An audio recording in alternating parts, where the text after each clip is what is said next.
Welcome to the kNights podcast. I'm your host, Keikoa. And with me tonight is my co-host, Ben. Wow. Exclamation point. Completely intended. How you doing, sir? Yeah, let it run. Yeah. It's good. Feeling pretty mellow. I'm feeling that too. I'm digging it. Can you dig it? I certainly can. Then I can dig it.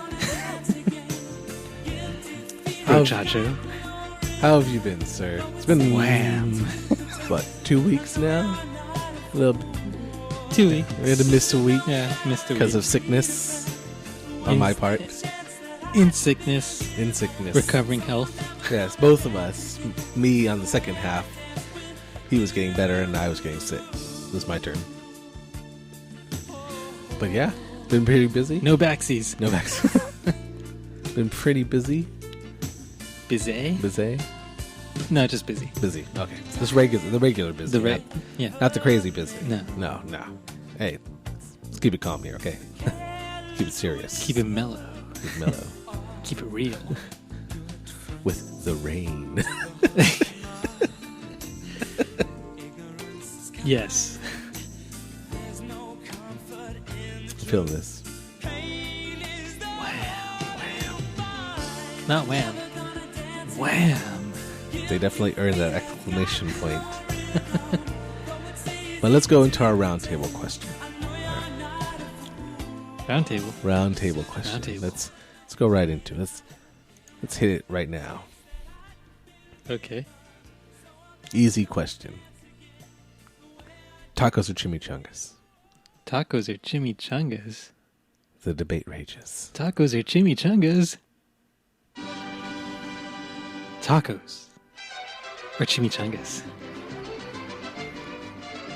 We mean no offense by this? Or do we? We'll never know. What's it going to be? Okay, what kind of tacos? We talking street tacos? We can't even just go tacos in general, not good enough. We need to subdivide it. So is it like every taco versus the one lone chimichanga? No, I think we'd have to go with street tacos then. Street taco versus a street chimichanga? Is there such thing as a street chimichanga? I don't know, but we should invent one then. Now, a chimichanga... Here's a chimichanga and I'm on the street. Buy it. Now, how would you to explain to somebody? Like, deep I think fried everyone... burrito. Okay, there we go. I was saying everyone probably knows what a taco is, I'm guessing. But I might be overestimating Guess here. away. So your mind can wander on what a taco is. It can be very exotic. Or it can be very exotic. Now... But less. So, I mean, when it comes right down to it, it's essentially kind of the same ingredients. Kind of. It's just on the preparation. You got a tortilla. You got usually some kind of filling that can go either in the taco or the... Well, a chimichanga will have what? It would have like beans. And sometimes rice, depending on where you get it from. But then it's got the same meat as the taco. Sometimes. But you don't get beans and rice. If you like a bean and rice... If you like that fried, greasy taste... You gotta go chimichanga? Yeah. Well, what do you feel? I'm feeling al pastor tacos. That's what I'm feeling. Not sponsored. Hashtag not sponsored. So tacos. Well, because there's so many, too. I mean, it's kind of unfair, to be honest. Well, if we're just sticking with carne asada, like the beef, I'd chimichangas hands down. Oh. Hands down. So not even a taco? If it was specifically a carne asada, then it's got to be a chimichanga. But if it's like a chicken or a... Not really a fan of the chicken, but I do like the pork. The marinated pork with the pineapple, or pineapple juice, the al pastor. So good. It's like the wet marinated pork, not the dry one where it's like the carnitas. Everyone likes it wet. Yeah. The wetter, the better. Exactly. So juicy and delicious. But I think we've wandered into talking about our meat as opposed to the meat. We're just talking about the taco or the... Continue. I want to see where this goes. I believe you know where this is going. Do I? No, nobody knows where this is going. I don't think you know where it's going. I have no idea either. I lost it a while back. Oh, right. So tacos. Chimichangas, if we're just going purely carne asada, beef. Carne asada. So it's dependent on the meat. Yes, I can't. Yeah, al pastor. Gotta be tacos. But if we're just sticking with beef, then chimichanga. What say you, sir? Brochacho. I think I'm tacos as well. But I think I like tacos in general more than... Because I'm not really a burrito person. We're talking street tacos there, right? Well, either or. I think in general, but I don't really get chimichangas that often. I don't really see them. Usually you see a burrito or a wet burrito, which is just basically got the sauce on top of it.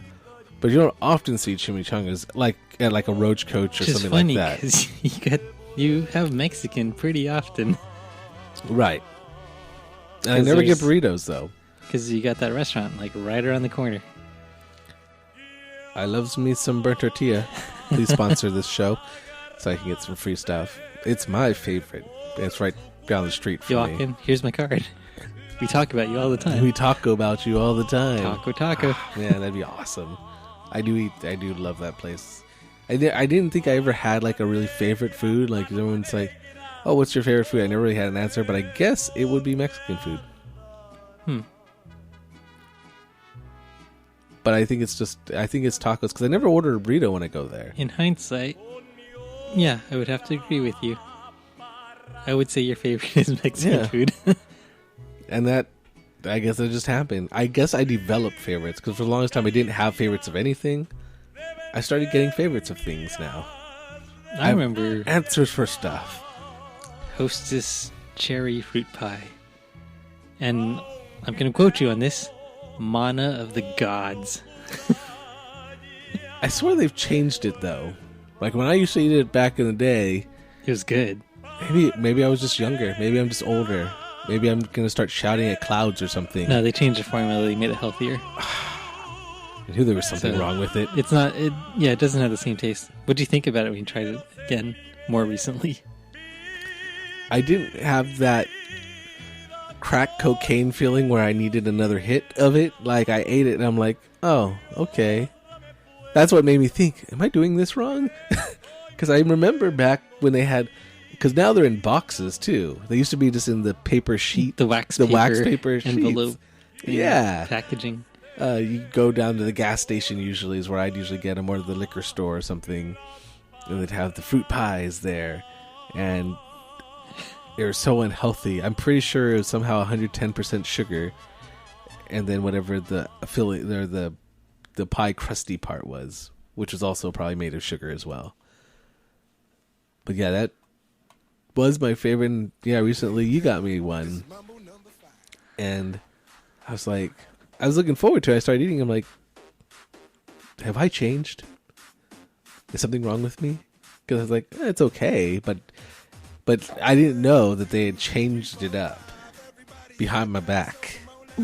Well, I don't think it was really behind your back, because I know my back. It was a big announcement when they were reformulating the Twinkies to be healthier, and that's when those went downhill and started sucking. I think I had Twinkies after that had happened, and I wasn't up on my Twinkie news. Yeah, and I wasn't really a big Twinkie fan, but I knew people liked them, and then I think I tried them later. I'm like, I don't get it. These aren't that good. It must have been after. Yeah. If I tried to... Oh, okay. They were so good before. So unhealthy. Yeah, but now it's just not the same. Well, because, it's still not healthy, though, right? They're healthier, I guess, technically. Than what they used to be, yeah. But they still ain't healthy. They aren't part of a well-rounded diet or anything. You're not going to see Twinkies on the list. they didn't bring it that far, so why even? It feels like it's like why even bother? You know, when you're eating the Twinkie or the fruit pie, you know where you're at. My favorite Twinkie was the one where they had like a raspberry filling with the cream. Oh, inside the Twinkie. Was that like a special Twinkie or? Yeah, it was a special one that they had. Like once a year before the reformulation and everything, so it was kind of hard to find. And then now, I guess the equivalent would be the raspberry zingers, where the thing's on the outside, and then it's kind of covered in coconut powder too at the same time. But it's not the same. It's just not the same. Well, they always said that Twinkies last forever, so maybe you can go get an old stock of them, like on eBay or something, like. Twinkies from the 1970s. The original way it's meant to be.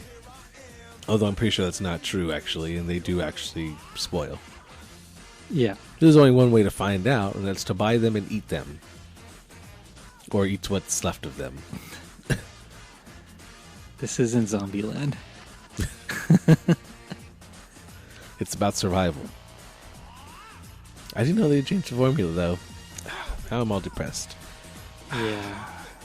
And Hostess used to be my favorite go-to kind of snack food type thing, and like a snack cakes kind of thing. Yeah, and now it's switched over to Little Debbie. Oh my god! I was thinking about that. Like, don't you can say Little Debbie because Little Debbie was like there was Hostess, and you're like, well, we can't get any Hostess, so how about some Little Debbie? Let's have some fake Hostess, some fake Twinkies, sky cakes, or no, cloud cakes.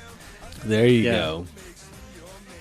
It used to be that one, but now, yeah, actually, when I see the Little Debbies, I'm like, And those taste a lot closer to the original Twinkie formula than the new Twinkies taste.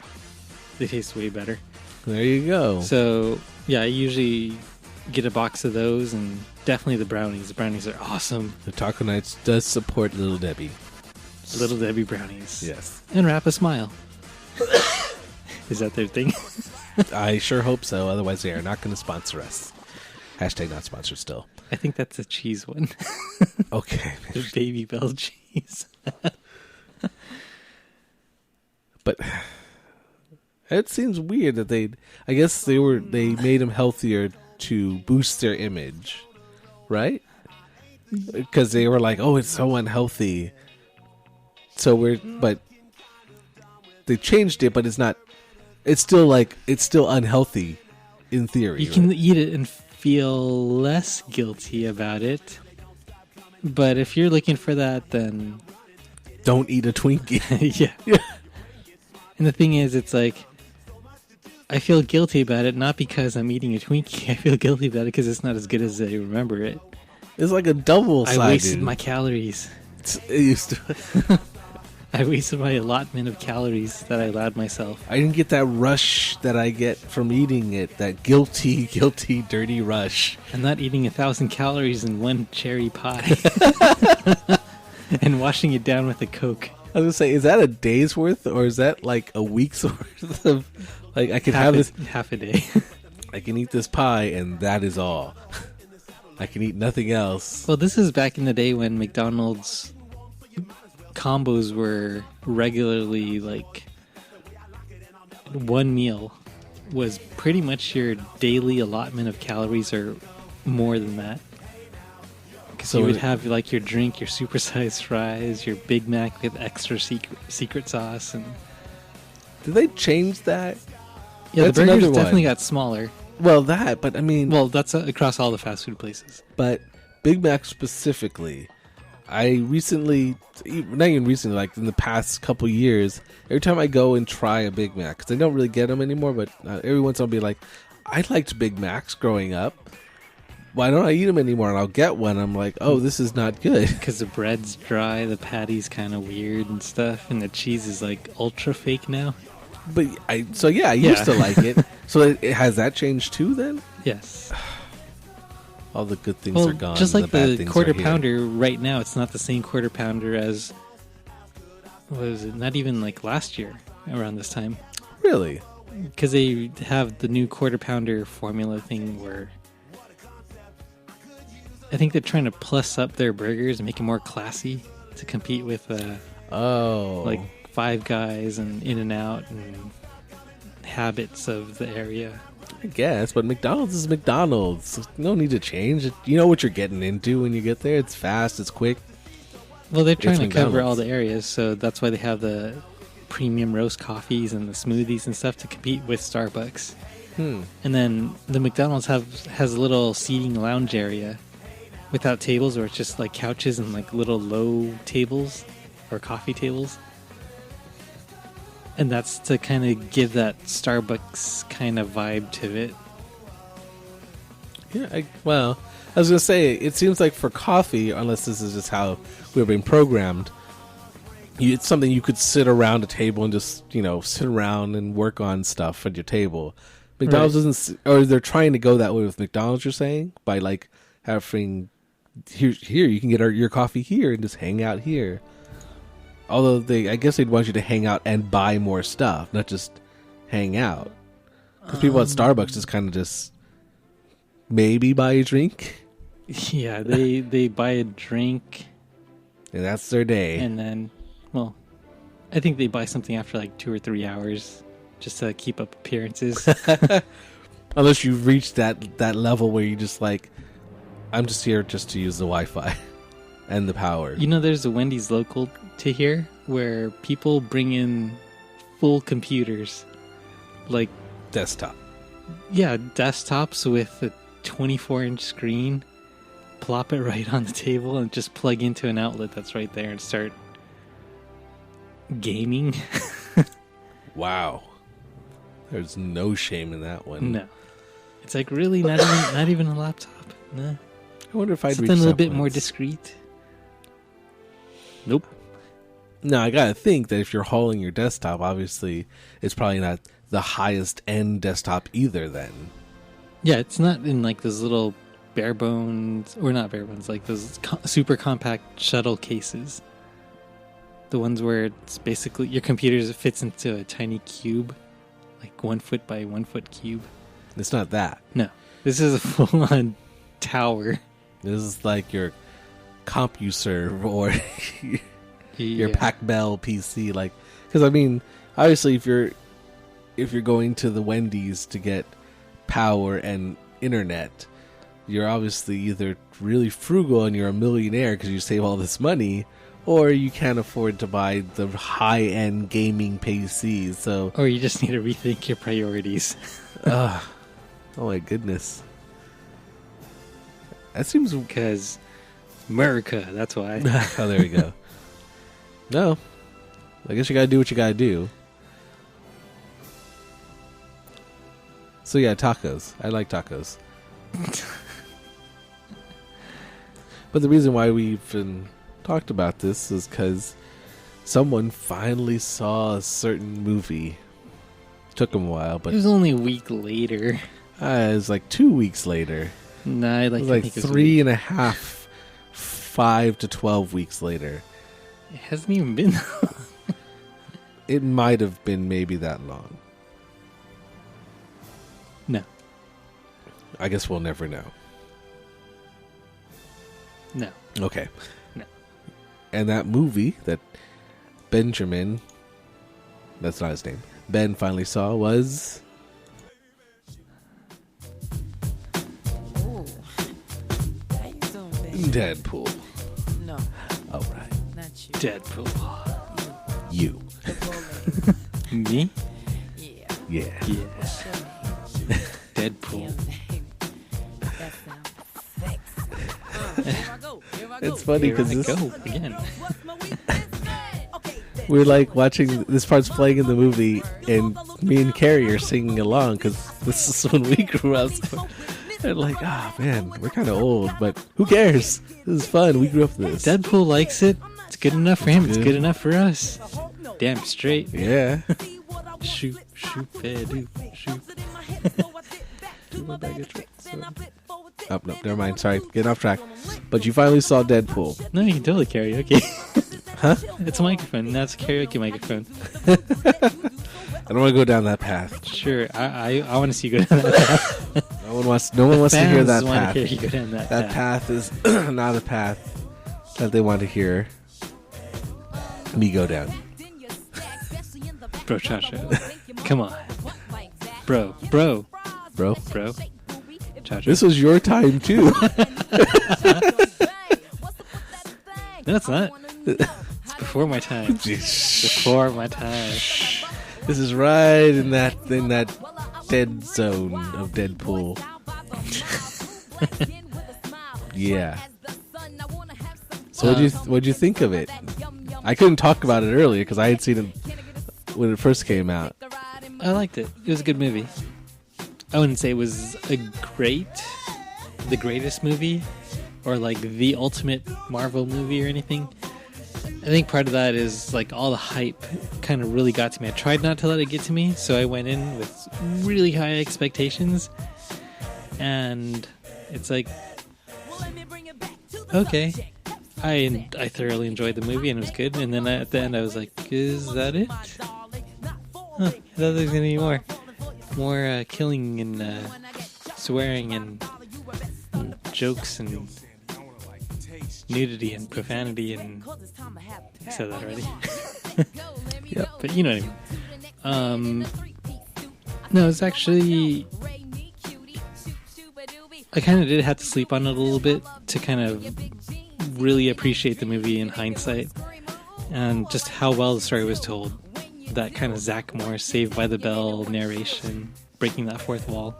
Because you've never read any of the comics, and I don't know if he's been in a lot of the animated stuff you've watched. No, my exposure to Deadpool was actually online. Right. So just kind of seeing the memes pop up, and it's like, oh, look, classic Deadpool, ha ha ha ha. And like, huh, what's going on? And then more memes and more things coming up, and you start seeing them pop up more and more at conventions, like Comic-Con and, well, just conventions in general. Right. And Deadpool doing crazy things, and like, oh, okay, I get what he's about now. So that's my background with Deadpool. Yeah, and I think that's a lot of people's haven't read the comics or anything like that. But you read the comics, right? I've read one run, and it's kind of the same run that encapsulates a lot of what was in the movie too. So it's funny too, because when I bought the book, it was like maybe 2 years ago. I think it was even maybe before, or no, when they announced that they were doing the movie, and I wanted to buy a book. So I was at the Kamikaze, and I was like, oh, I want to get a Deadpool book because I was really the character, but I didn't know which one to buy because there's different runs and stuff. And the guy's like, oh, you should buy this one. I'd never heard of it. I forgot. I think it was a Joe Kelly one, but it's basically kind of the same characters that are in the movie, so it was perfect for what I was looking for. But Okay. so I did, but it was like the compendium one, so it was really, it took a while to finish reading it, but so I kind of had an idea of what the character was beforehand. But I think what you knew is simple. Really, when you boil it down, it is what you basically said. A lot of the memes pretty much encapsulate what he is. Fourth wall breaking, kind of insane, has a really good healing factor. Funny. Doesn't care about anything, so he just... True. Unless you're like one of the other Marvel heroes, then he's just annoying. Right. Which they also come across in the movie. But I remember when I saw the not tech demo, but the little snippet they had, the leaked one. Yeah. And I remember seeing that. I was like, oh, I remember watching that a lot because it was so awesome. And then they announced they were doing the movie. I'm like, they're doing a Deadpool movie? Okay. Kind of thing. Because like you were saying, when you left, you're like, oh, that's it kind of thing. And I was worried that Deadpool as a character is really fun, but I think it's best not in really long versions. Usually, like before I saw the movie, I would have been like, Deadpool's fun, but he can wear on you after a while. That's why it felt like another reason why they might have kept this short. Because it's only this like... one was actually a really short movie. Well, in comparison to what's usually out there, it's only an hour 48 minutes. Exactly. It's pretty short compared to everything else. Not like Batman v Superman, which is going to be over 2.5 hours. There you go. But Deadpool, yeah, if it went too long, I think it could start getting annoying. No, the movie had really good pace. Yes, I like this the pacing one of did. it. I felt this as well. It kind of kept moving along for the most part. Yeah, and then the way that they approached the storytelling, pretty good. They I didn't liked it. front load the whole origin story right at the beginning, so you're like, when does he get into the mask? Or, when does he get in the costume? He's in the costume right at the beginning, like, this is what you're here for. And then they're like, oh, by the way, this happened before. Oh, more action. Yeah, even the intro is like some overpaid producer, and then another. That kind of already set the tone for the movie. So you're like, oh, okay, I see where this is going. I'm going to like this. Exactly. They definitely started it right from the beginning. And like you were saying, something about the how it felt like there wasn't. You thought there should be more, right? Yeah. It felt like there should be more, and there actually was more. I don't know if we talked about this last time, because we probably didn't, because we hadn't seen the movie yet. But like right near the end of production, they cut their budget by $7 million. Like Fox did. Yeah. They're like, oh, I remember you mentioned this too, and they did joke about that in the movie too. Or well, it's basically what you said. It's kind of like they had to figure out ways to make up that difference. yeah. So like the end scene, so there's going to be spoilers because it's already 4 weeks old or 20 weeks old. I don't know when you saw it. It was a while ago. Yeah. But it was a while ago. So basically at the end there's a big fight scene kind of thing. And you're watching it and you're like, okay, this is where they, usually this is where the budget is blown. They, whatever money we got left, we're going to spend it on this end scene. But but you see him suit up like with the guns and stuff and getting all these guns, and then he promptly leaves them in the taxi. Right. Apparently they had written a big action scene where he's just whipping out guns and using them, and then they lost $7 million of their budget. So they wrote into the script that he just kind of forgets them in the taxi, which works in the movie. It's a funny moment. Right. Because everyone, even Carrie turned to me, and before they even noted it, she's like, where's his guns? And like, I think he left them in the car. And then right after that, Negasonic Teenage Warhead notes the same thing. And then it becomes a funny joke. So even though they lacked money, they figure out ways to work it into the script. Right. Which was really, really smart of them. Same thing with the X-Men. The 2 X-Men they could get. It's like, oh, you got this big house, there's only 2 of you in it. It's like they couldn't afford the extra characters or anything.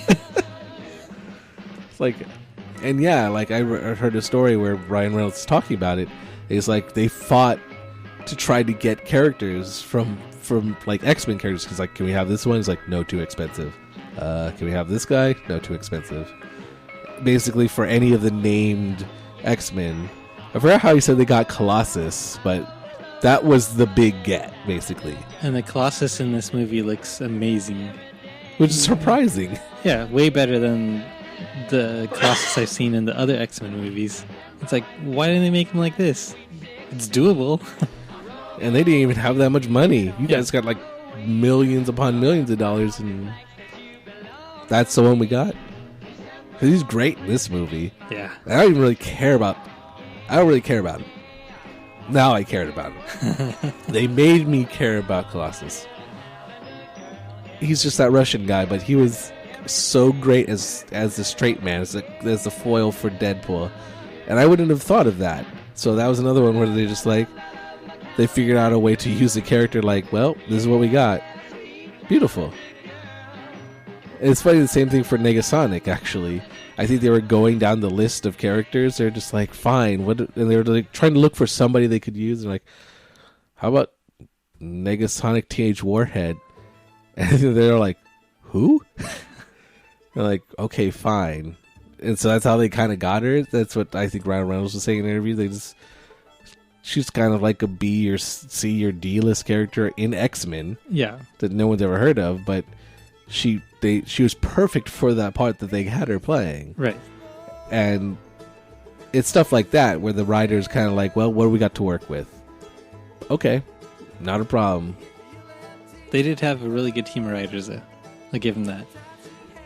And it makes me really want to see. I'm sure they're going to have a way bigger budget for this sequel. So I'm excited for the sequel. I want to see how much more they can do with it. All the stuff they couldn't do. Yeah. No, they can do.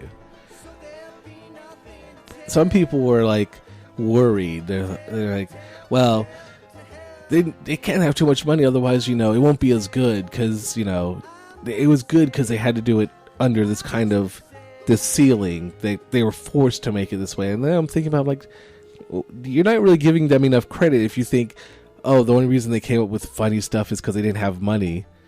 Because other things that do have money, they don't always come out good, but these guys, I think they've shown that they have the skill. You just give them more money, they'll just give you more good stuff. Right. That stuff that you thought was missing, and I felt it too, because I was like, one of the big things about Deadpool is he uses a ridiculous amount of guns. Actually, I think in his comic he has a pouch or a bag that basically has infinite amounts of ammo, so he never really runs out. I mean, they didn't really do it in the movie because it's realistic, quote unquote. But well, he counted in the beginning of the movie too, which is kind of a thing. Like, they were like, okay, we don't have much money, 10 bullets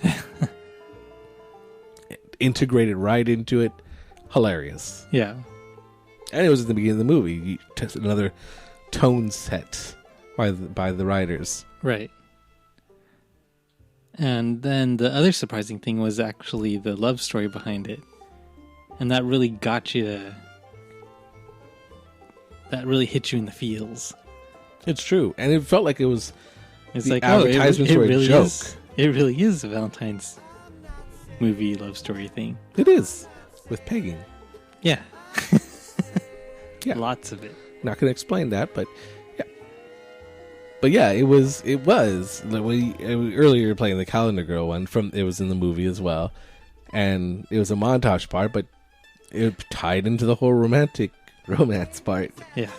And I thought that was all kind of joke. I'm pretty sure everyone thought like the billboards that made it look like a rom-com, like the with Ryan Reynolds. No, it was actually semi-serious. Exactly. I was like, oh, they were I was being thinking serious. that too. It's like, oh no, they're just messing around to trick everyone. It's like, no, Valentine's Day, nope, is real. Yes. It was, I was surprised, and you wouldn't expect that from a Deadpool movie. And you don't even get something like that in the big budget movies where you actually care about the relationship. I was trying to think back to like Wolverine Origins. Was it that one? Or no, the Wolverine, because the one where they go to Japan. Oh, I don't know. I haven't seen that one. Okay, never mind then. But that one has like a relationship as well, between Wolverine and Yuriko. I think I can't remember it that well either. And I saw it, but maybe it wasn't the focus like it is in this movie, because that's kind of part of his. Well, the other thing reason with this for movie revenge. too is like it was very, very focused. They didn't try to tell too many stories or do too much. It's like, here's your basic plot, and this is what we're sticking to and running for the duration of the movie. It's basically a revenge plot for the most part, and it's simple, like and you said. And they kind of like feed you a little bit at a time. So it's like, okay, you have this character. I've seen the posters, I've seen the trailer, I know who he is and how much of a badass he is, especially when they start off the movie with that big fight scene. And then after that, they go into pieces of like, okay, here's a little bit of backstory. Here's a little bit more backstory. Here's who this guy is. Here's who that... And then, like, oh, okay, so then you're more vested in the movie, too. It's true. They, like... I found that really enjoyable. Move through it. Like, it's one of the things that keep it moving along, but you still get all the relevant information while not having to slow down too much. I mean, I guess maybe there are a few parts where it slowed down a lot, but for the most part, even the slower parts had the humor or the feels, the relationship bits in it, that you like kept you interested in it. It's just not like a scene where it's just like, okay, let's move on. You're actually interested in these scenes that are happening, even though there's not action going on or anything. You're just like, oh, that's fine. This is fun. And they made all the scenes fun. Agreed. And like I said, it didn't overstay its welcome. If anything, you were left wanting more stuff, which is what you kind of want from a movie. In theory, in this case, it felt like you wanted more because stuff was missing, and stuff was missing. Yeah. But my prediction is for Halloween, Deadpool costumes everywhere. So nothing will change then. No, even more. Because usually Deadpool was like, oh, okay, whatever. Whoever that is, that guy. To be honest, before, I was surprised at the amount, even before, the leaked footage, there were a lot of Deadpool costumes, a surprisingly large amount. Yeah, for Halloween, for Comic-Con. Well, I didn't see that many for Halloween last year. Well, not from kids, no. No, they shouldn't be dressed. No, they shouldn't know who Deadpool is. That's probably a bad idea, then. Oh, and that was the other thing, too, because I saw it later. The movie wasn't spoiled for me online, like how it normally is, and then I was reading a post that said, you want to know why it's not spoiled? Because the ones who would normally spoil the movies aren't old enough to watch it. There you go. It's true. But then again, I'm guessing when you saw it, well, I'm not sure actually, but when I saw it, there were kids in the theater. There were 4 and 5-year-olds right in front of us watching the movie. And I guess the dad really wanted to see it, but had nobody watch the kids. So the kids were Coming in there with Dad. and they're like, we're having an adult day. did he just really die? Did he really cut his head off? All these other things. And then the person sitting next to me is like, oh my God, there's kids in here. Poor kids. I can't believe you would take him in the theater. And I'm trying to watch the movie. Stop saying things. Deadpool Okay, says to shut up. We get it. They're scarred. Move on. Well, yeah, because, I don't know. In this day and age, actually, it's not that far-fetched that they would have seen actually pretty bad stuff already. Well, even, Walking Dead, for example. Okay. Everybody's seen that. Doesn't matter, what age group. Everybody knows about it. Even elementary school. That's true. All the kids in there know about it. So it's not that big of a deal in this day and age. Right. Maybe a decade ago it would have been, but I remember even when we were in high school or even middle school, I was watching R-rated movies. My parents are like, it's fine. I want to watch they're this too. terrible parents. No, but they weren't as bad as No. they are now. And what you were saying before with Deadpool, they really use all the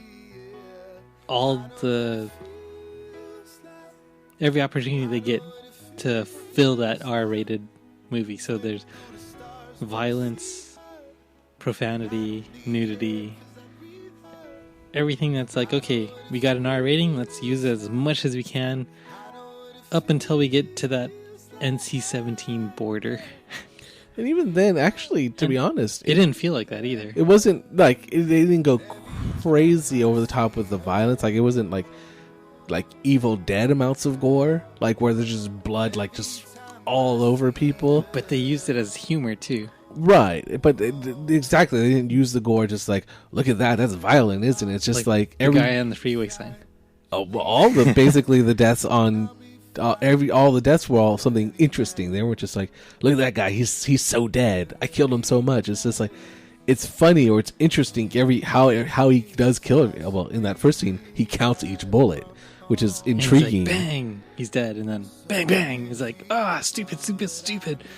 Worth it. It's not wasted. It's not just violence for violence sake. It's entertaining kind of thing. It's not look how violent we can be, because they could have been more violent. They did have the R. They could have gone really crazy, whole bodies exploding and stuff, and just blood and stuff like that. It's like Kingsman. Yeah, heads exploding when the thing goes off. They didn't do it. They used it as necessary for whatever they're trying to tell with that particular kill. So even that way, even in the nudity in it, they have a scene in a strip club where you'd expect nudity. Yeah, it's not the focus of it. It just kind of happens in the background. It's oh, look, tits. moving on. Oh, Stan Lee and tits. Moving on, like they're just passing through. That's almost background dressing. They don't focus on it. They're just like, look, we got an R rating kind of thing. They're just like, we want this makes sense for the story. And another thing, in kind of relating to that, is the tits or Stan Lee. Not just the whole moving along kind of movie. It's like we got a story to tell here. There was also a moral that they were telling in a way too. So it's like, all the stuff happens. If you can ignore that, it actually teaches you a lesson. It's almost like an Aesop fable, in a way, but not quite. Although that was very deadly, bloody way. Yeah, that part at the end where Colossus is trying to teach him, you should let him go. That's what makes heroes, kind of thing. And he's listening to him go on and on and on, and he just shoots him. And then Colossus throws up. And then Colossus throws up. See, you don't. Why? You don't get that from the X-Men. No. You had to come to Deadpool to see that. It was almost like a South Park episode. It's very true. They were like, but I mean, it's still, and even with that, it's funny. Excuse me. It's funny, and you see where the moral is, but he's like, Deadpool's not a good guy, but he's not a bad guy. He's kind of like, he'll usually do bad things, but for good reasons. He's a misguided guy. He's kind of insane, although he's less insane in, I think, this version of him. And he didn't look as bad. Like, oh, he's scarred and just looks terrible and everything. Like, no, it kind of looks like Ryan Reynolds still. Yeah, I think I read an article. I did read an article about that where they were debating, because I think it was when they first had like a production photo of how he was going to look, kind of thing, and people were like, "Well, he's not, like Deadpool grotesque where you can't really look at him, because sometimes they'll have like in the comics he'll pull off his mask and part of his face is coming off in the mask, kind of thing." Right. But I guess they debated how far they wanted to go with it, because you're still going to have scenes where he's just not in the mask, and you didn't want it to be so horrific that you couldn't even look at him, even though that's kind of the idea, like he's so kind of bad. And even in the comic, he's not always that bad. Right. It's just usually for like some kind of comedic effect, they'll really accentuate him like looking really bad. But for the most part, he looks not that good either. But that was kind of the middle ground they had to find, where you still want to be able to look at him while he's having a conversation with somebody else, where your focus isn't going like, oh my god, I can't understand what they're saying. I can't focus on what they're saying because I can't stop looking at him, kind of thing.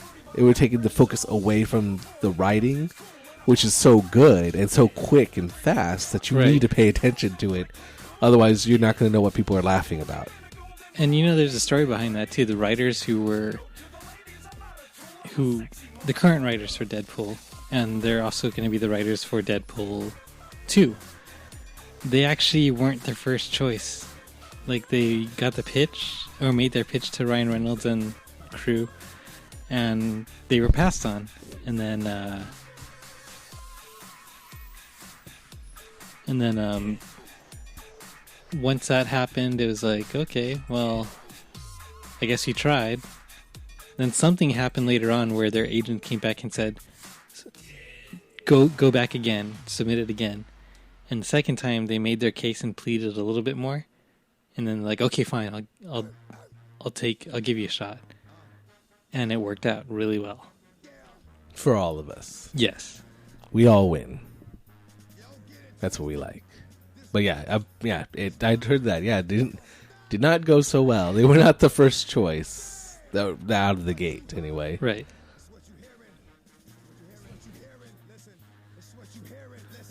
It's what you're hearing. Listen. I'm listening.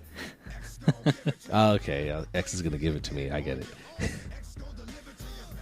Which is also works very well for the scene it's in, where it's him and the X-Men. 2 of them. Yeah, and the other thing too is the music was used pretty well in the movie. Like what you're saying, like during certain scenes, like Calendar Girl for the pegging. And They then use Calendar Girl for the scene where they do a montage where they're going through the months. X is gonna give it to you with the X-Men. yeah, Wow. that was good. Yeah, but overall, I would definitely recommend the movie.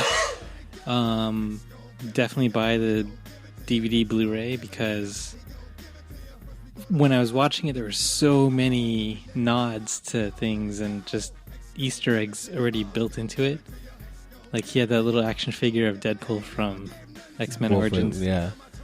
I heard there's over 100 or around or over 100 different I only caught a Easter handful eggs. of them. And you would have had to start counting stuff in the background, stuff. Yeah. It's definitely something you'd have to do on a DVD and with a pen and paper to keep track of it. But, I mean, yeah, this movie... So you'd say, yeah, you should probably 2 thumbs up. Yeah. 2 claps. 2 tacos.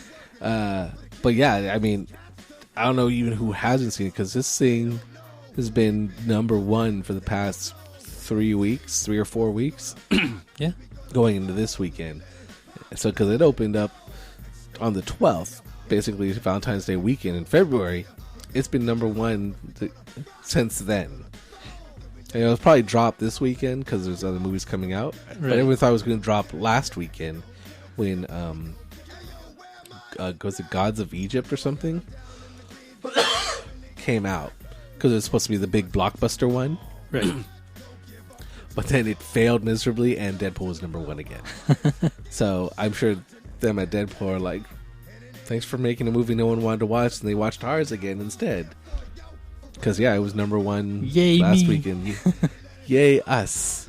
But this, yeah, it's probably going to drop down, but it had a good run for something that, well, Fox didn't think it was going to happen, but everyone else was like happy that it was going to happen, and everyone else was like, it's going to be good, it's going to be good. And thankfully it was good. Because it could have easily been not so good. Exactly. And it's our opener to our superhero year. Because it's the first one, right? Yeah. First one out of the gate. And then I think after this is Batman v Superman, and then Captain America: Civil War. Right. So it's a strong opening, though. It's gonna be huge.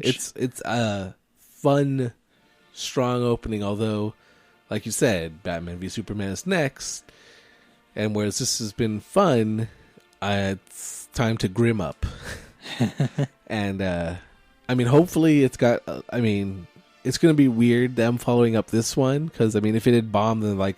It would have made them look better because everyone would have been looking forward to like, I need to get this taste down my mouth. What's the next movie? But everyone's coming off of Deadpool going, that was fun. And a lot of people who never knew Deadpool before, like, yeah, that was fun. I enjoyed that movie. He's grim and angry in a different, colorful, funny way. In a funny way. It was like a light-hearted kind of thing. So right now it's going to be Batman v Superman. You'd be like, this is kind of grim. Where's all that funny hijinks and stuff? Where's that Deadpool character? I liked him. He was fun. Is what they're going to be saying. So it's going to be even harder for Batman v Superman, even though they're already under a ton of pressure to bring the greatness of DC. I was going to say bring back, but DC's never quite nailed it yet. So we'll have to see. Yeah, and then speaking of box office numbers, We need like a theme song for that. For our movie segments. We talk about movies a lot, right? I think we talk about movies all the time. Yeah, okay. Go on, sorry. How about this?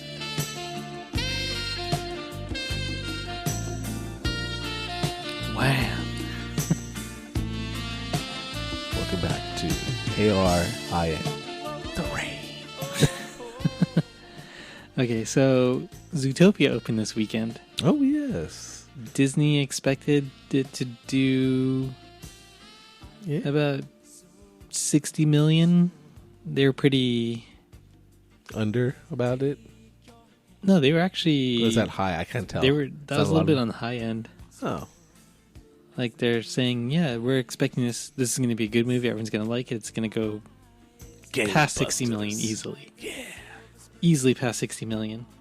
So the numbers, the most latest update so far for this weekend, 70 million. None too shabby. And if you've seen the trailer for Zootopia, it's actually pretty interesting. Like, in the beginning, I felt it was like really stupid. I think you might have said that. Yeah. That's supposed to be my line, though. I'm supposed to say it's going to be stupid. No, but you stand by it. I know. Oh, wait. What? Through all the trailers. And you're like, no, it's still a stupid movie until you see it. And they're like, okay. Unless it was Guardians. Then that first one, I'm like, God, I want to see that now. But this last trailer, yeah. It's got a raccoon. Talking raccoon shooting guns and... Awesome. I think the Guardians. Guardians. I switched earlier. I think Ant-Man. I was definitely late to the party on. Maybe not even until I saw it. So I was just like, I was turned. I think, and other movies that I'm sure if you go back, Guardians. I was like, I knew I was dumb at the beginning. I'm like, okay, I was wrong. That was fun. I really want to see that now. Everything else, I'm just wrong on for long amounts of time. Yeah, so for Zootopia, the later trailers that they released told you more about the story, and it's like, wow, this is actually a really good movie. Makes me really want to see it now. Even though when I first heard about it, I had zero interest. Now I have not a lot of interest, but enough to get me motivated to go. Now, did you see the trailer? Now, they played a trailer before Star Wars for us. But I don't think they did that for when you saw Star Wars, right? I don't remember. It was like a sneak peek kind of thing. They showed the scene with the sloth where they go to the DMV and it's all manned by sloths. So everything's really... But his name is Flash. And he's the fastest sloth there. Everybody was cracking up. All these people that were there to see Star Wars... I don't think they were expecting to see that. That's why it caught them off guard. Which is really smart for Disney to do. Just had no idea, like, what the heck is this animated thing before Star Wars? Okay, but everyone was just dying. It was so funny. That's the one that I saw that I was like, okay, this could be interesting. I laughed really hard during that scene, so... Go ahead. Yeah, there's a lot of... It really feels like it has that Pixar-type treatment to it. It's coming out of Disney, not Pixar, but I think the association that because it's computer-generated animation, that Pixar had something to do with it, or it's a Pixar movie, and people are like, hey, let's go watch this. This Pixar movie. It's Pixar Disney. It's good. Go watch. So in second place, projected at 22 million. Wow. London Has Fallen.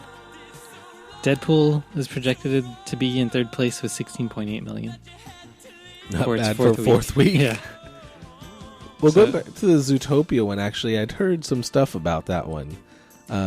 Good things, actually, about basically, it's not like, because you'd think that it was basically a kid's movie kind of thing, because you got basically furry animals talking like humans.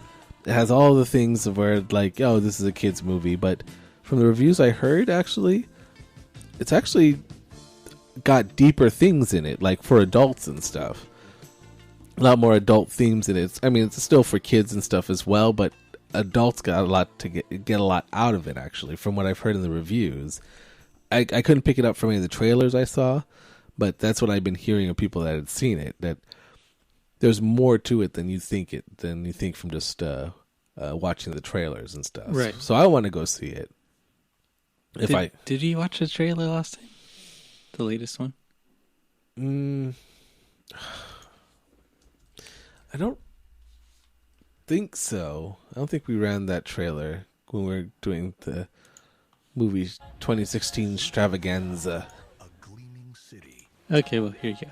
Here we go. Where animals of all breeds, predator and prey alike, live together in peace and harmony. Hi, I'm Judy, your new neighbor. Yeah, well, we're loud. Don't expect us to apologize for it.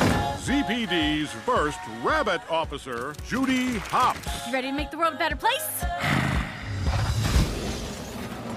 bad news in this city gripped by fear. What can you tell us about the animals that went savage? Are we safe? This is priority 1. Hobbs, parking duty. Sir, I'm not just some token bunny. You strike out, you resign. Deal.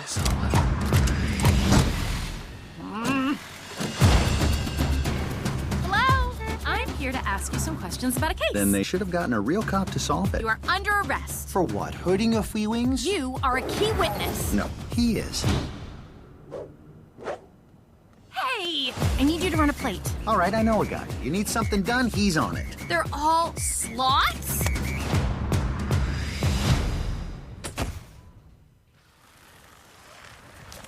We are in a really big hurry. I am on It? break. I have 36 hours left. We can only solve it together. It's not about how badly you want something. It's about what you are capable of. I am a real cop. Never let them see that they get to you. You bunnies. So emotional. No! Do not let go! I'm gonna let go! What?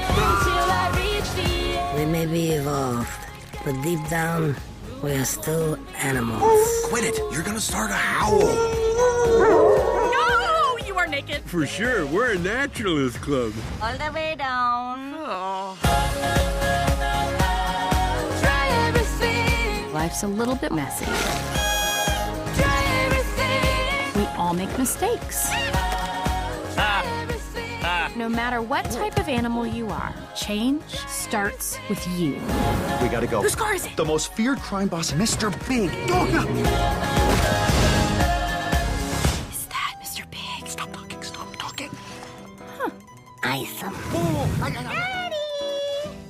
What did we say? No icing anyone at my wedding! I have to, baby. Daddy has to.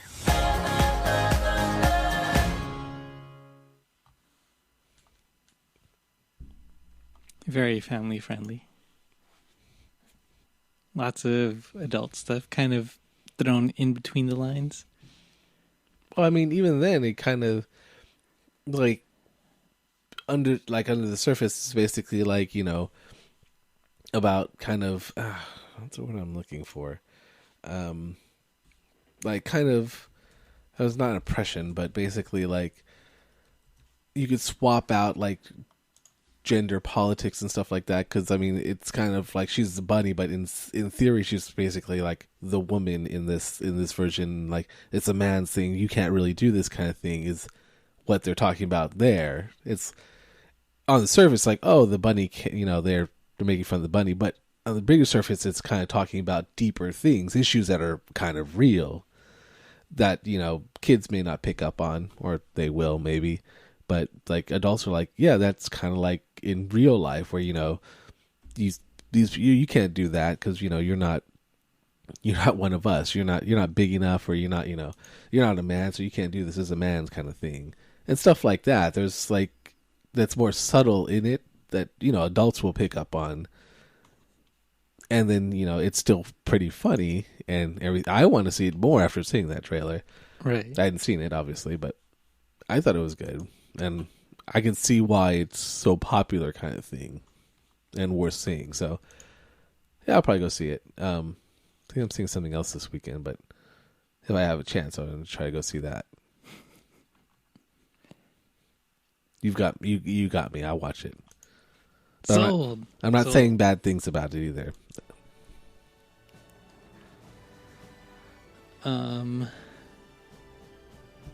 Well, I think the other thing too is there hasn't really been a kids movie that kind of came out, or a movie for the younger audience to watch. And now that all the adults kind of got their movie R-rated whatever thing out of their system, time to take the kids to the movie. So kids bring the parents along and more money. Yeah. So $70 million approximately. That's what is projected for the weekend? Yep. Very good. I think it might do better too, because it'll be like word of mouth after this weekend. Probably be strong. So it'll probably have a good. Yeah. So far, the buzz has been pretty positive. Like a lot of people are saying pretty good things about it. From what I've heard.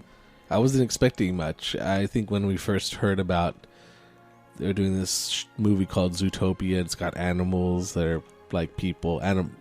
So it's just like, oh, I feel like I've seen this before. So, whatever. But it seems like they're doing something clever with it. So, now I want to see it. Yes. I don't know if you're going to see it. Or are you going to wait for me to see it? I don't know. I think you'll probably see it before I do. And then, another thing too. I finally confirmed it. John Lasseter's an executive producer on this movie. So, of course, it's anything like he gets involved in. When he first came from Pixar and started kind of dipping his toes into the Disney animation pool, he started to say, no, change this, put this in, have more of a, you got to have that emotional connection with your audience. And a lot of the movies that's being released on the Disney brand, not under the Pixar brand, but like the Disney Toon Studios, which is a computer animated arm of the company, it has the same feeling as Pixar. Very much the same bring a box of tissues type feeling. Maybe not as heavily as Pixar, but enough.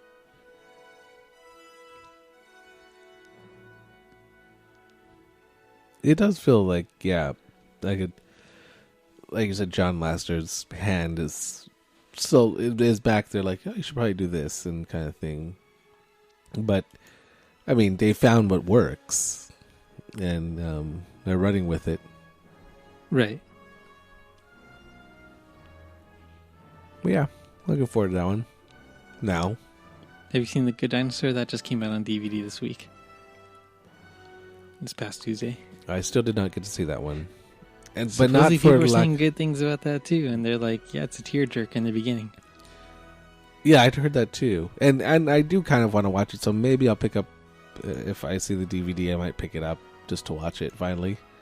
I'm pretty sure that's probably true. It's probably what everyone has said. I mean, it didn't come through so much in the trailers. Although, and I really liked when we went to California Adventure and saw like the sneak preview trailer thing at the park. And it made me want to watch it more, but I didn't get the tearjerker parts out of that one. Right. So they must be like in the movie. Like there are parts that they didn't want to just take out of context or spoil or anything. So I'm pretty sure they're just not in any of the stuff I've seen so far. Because Pixar. It's what they do.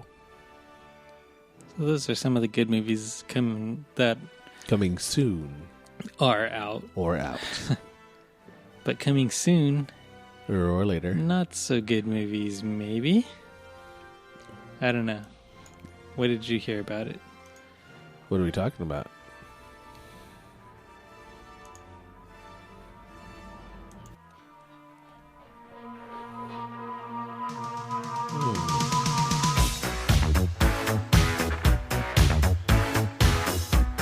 Huey Lewis in the news? Want a new drug? Ray Parker Jr. Ray Parker Jr. No, this Huey Lewis. This is the news. This is want a new drug, right? You must be confused. Right. The Ghostbusters came out with their first official trailer. Official. I've seen it. I have not. So we're going to do a real reaction and get his feelings on it. I got my own, but I can guess what his are going to be, but I'll watch it first. Well, I kind of already saw your feelings when I asked you about it. Your body language. You think you did? Really? Yes. Okay. So I'm interested to see if I feel the same way or not. Fair enough. So we're gonna run it now. As like I said, the first time he's seen it, and apparently he already knows how I feel about it. So we'll just find out how he feels about it. And I'll let you know. Yes. I'll have you go first. No, yours is a realist reaction. I've had too much time to think about it. Yours is raw, pure emotion. Raw. Roll that beautiful bean footage.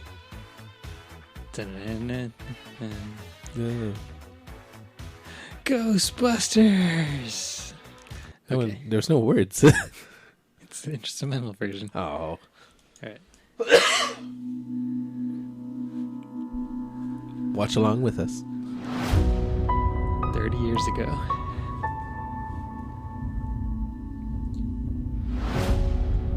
Four scientists save New York. It's the firehouse. This summer. A new team will answer the call. It's a class 4 apparition. It's okay. She seems peaceful. My name is Erin Gilbert, Doctor of Particle Physics.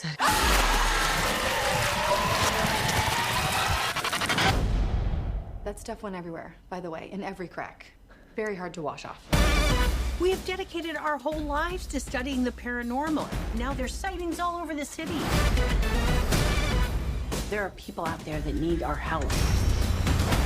Holtzman, you're a brilliant engineer. Erin, no one's better at quantum physics than you. We can provide a real service. I'm joining the club. You guys are really smart about this science stuff, but I know New York. And I can borrow a car from my uncle. You didn't disclose that the vehicle was going to be a hearse. It's a Cadillac!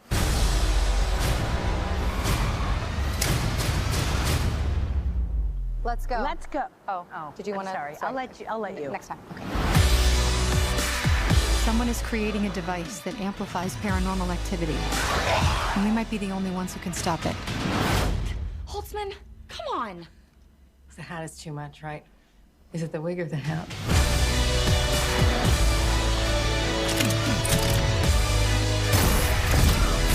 There's a bigger picture at hand here. These ghosts can possess the human form.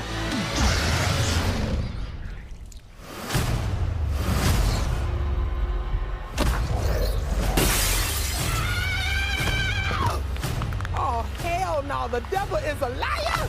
Get out of my friend, ghost! Ow, that's gonna leave a mark. The power of pain compels you! Ow!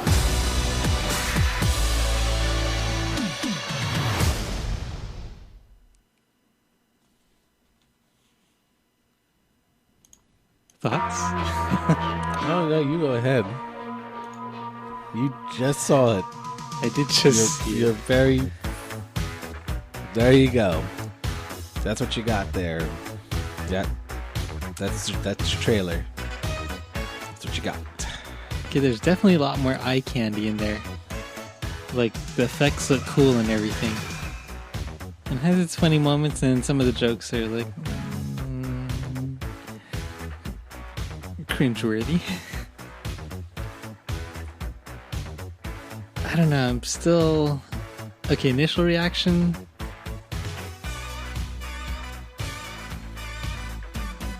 The nostalgia bit of me wants to see it just because, but then it feels very much like they're reinventing the wheel again with this movie. Like starting over from scratch. Like, oh, we're going to recreate the Ecto-1, kind of, but not really. So instead of being an old ambulance car, it's a hearse. It's funny, hi, get in here. I don't know, I just don't get the feeling it'll be that good. Now remember, it's a complete reboot. It's not a sequel in any way. Yeah. It's weird that they throw in that stuff at the beginning because it's not actually, it's just for you, the audience. Hey, remember the Ghostbusters? Who doesn't remember the Ghostbusters? But whatever. That's why they put it in there. It's actually, so none of it actually is in universe, I guess, technically. One thing to remember. But, so, well, bottom line. Would you see that movie based on that trailer? If that was the only one you saw, it's coming out tomorrow. No, I would not. I'd wait for it on DVD, but I would not see it in the theaters. Okay. Your turn. Same question. I'd see it. It seemed fine to me. Seemed funny. I don't see any reason why I wouldn't see it. Of course, I mean, take my experience at, grain of salt, because I also saw Teenage Mutant Ninja Turtles when it was out in theaters. I thought it was fine. That's kind of the same feeling I got with Ninja Turtles. I feel like Ninja Turtles, if anything, was even a further departure from the original true. I would stuff. say I would place this above Ninja Turtles in terms of that first trailer. Yeah, this one seems closer, but actually very much kind of trying to overlap it. But I mean, obviously you're not going to get the same stuff, because you wouldn't want to, because you don't want somebody just to be acting like the original ones. You don't want someone to be acting like Venkman. You want... Otherwise, just watch the original one. I think that's kind of the problem, too, is like, I know what the originals are like. Like, I've seen the originals. Right. I love the originals. I grew up with the originals. And just like the Karate Kid. Grew up with the originals, seen the originals and all this stuff. The new version comes out, it's like, no, it's not. It's not what I know. It's not how it's supposed to be. I agree. I mean, speaking of Karate Kid, I didn't give it a chance at all. I didn't see it in theaters. I saw it like way after it came out. Because. And it's not that... It's a pretty good movie. It's not the one I grew up with. It probably doesn't have anything to do with the original. That's not... I guess it's a reboot of. But it's not a bad movie, actually, in its own right. It could have been called anything else. Other than Karate Kid, and it would have been fine. One of the people I used to work with, he also knew Karate Kid only by the original one. And he judged the crap out of the movie in the very beginning. He's like, what the heck? It's not even Japan. He's not teaching him like karate. He's in China. So shouldn't they call it, instead of Karate Kid, Kung Fu Kid? I was like, that does make sense, but I guess more, if they did call it Kung Fu Kid, nobody would go watch it. No, you know exactly why they called it the Karate Kid. You want to get those people that, like, I've heard of the Karate Kid, but it's also a double-edged sword, because just like, I've heard of Karate Kid, and this ain't it, kind of thing. So, but in that case, movie, it's actually a pretty good movie. It's a watchable movie. It's not a bad movie. It's not, like I said, it's not anything like the original Karate Kid, and it's kind of disingenuous to call it by the same title, but at the same time, the movie's not that bad. As long as you're not expecting them to be remaking the original. That they definitely did not do. But yeah, going back to Ghostbusters, I mean, I think the comedy is definitely in the vein of the actresses that are playing it. Even although the Melissa McCarthy is actually, from what I can see from the trailer, is actually toned down from her super slapsticky stuff. Right. So she plays it a little bit more straight, but still, gets some of that in there. But yeah, I didn't feel it was toned down that much. Well, for her character, she didn't really do a lot of slapsticky stuff. Except for maybe the ghost part. Going with the movies, or like from Mike and Molly? I've never seen Mike and Molly. Okay. So yes, the movies. Okay. So yeah, see, I don't even have enough of a baseline. I was basing it just on the movies. I forgot that she was in that. But I mean, just on the trailer, she doesn't do like a ton of slapstick, except for the ghost part, which is kind of more the other character that's doing most of the like the slapstick bit. She's just kind of there taking it.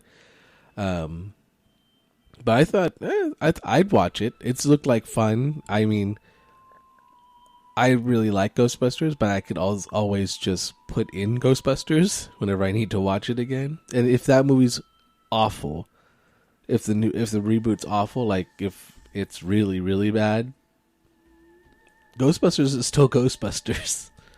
I just won't watch that one, but I'll be like, okay, I could always put in the original, have a good time, quote it all the time, like you do.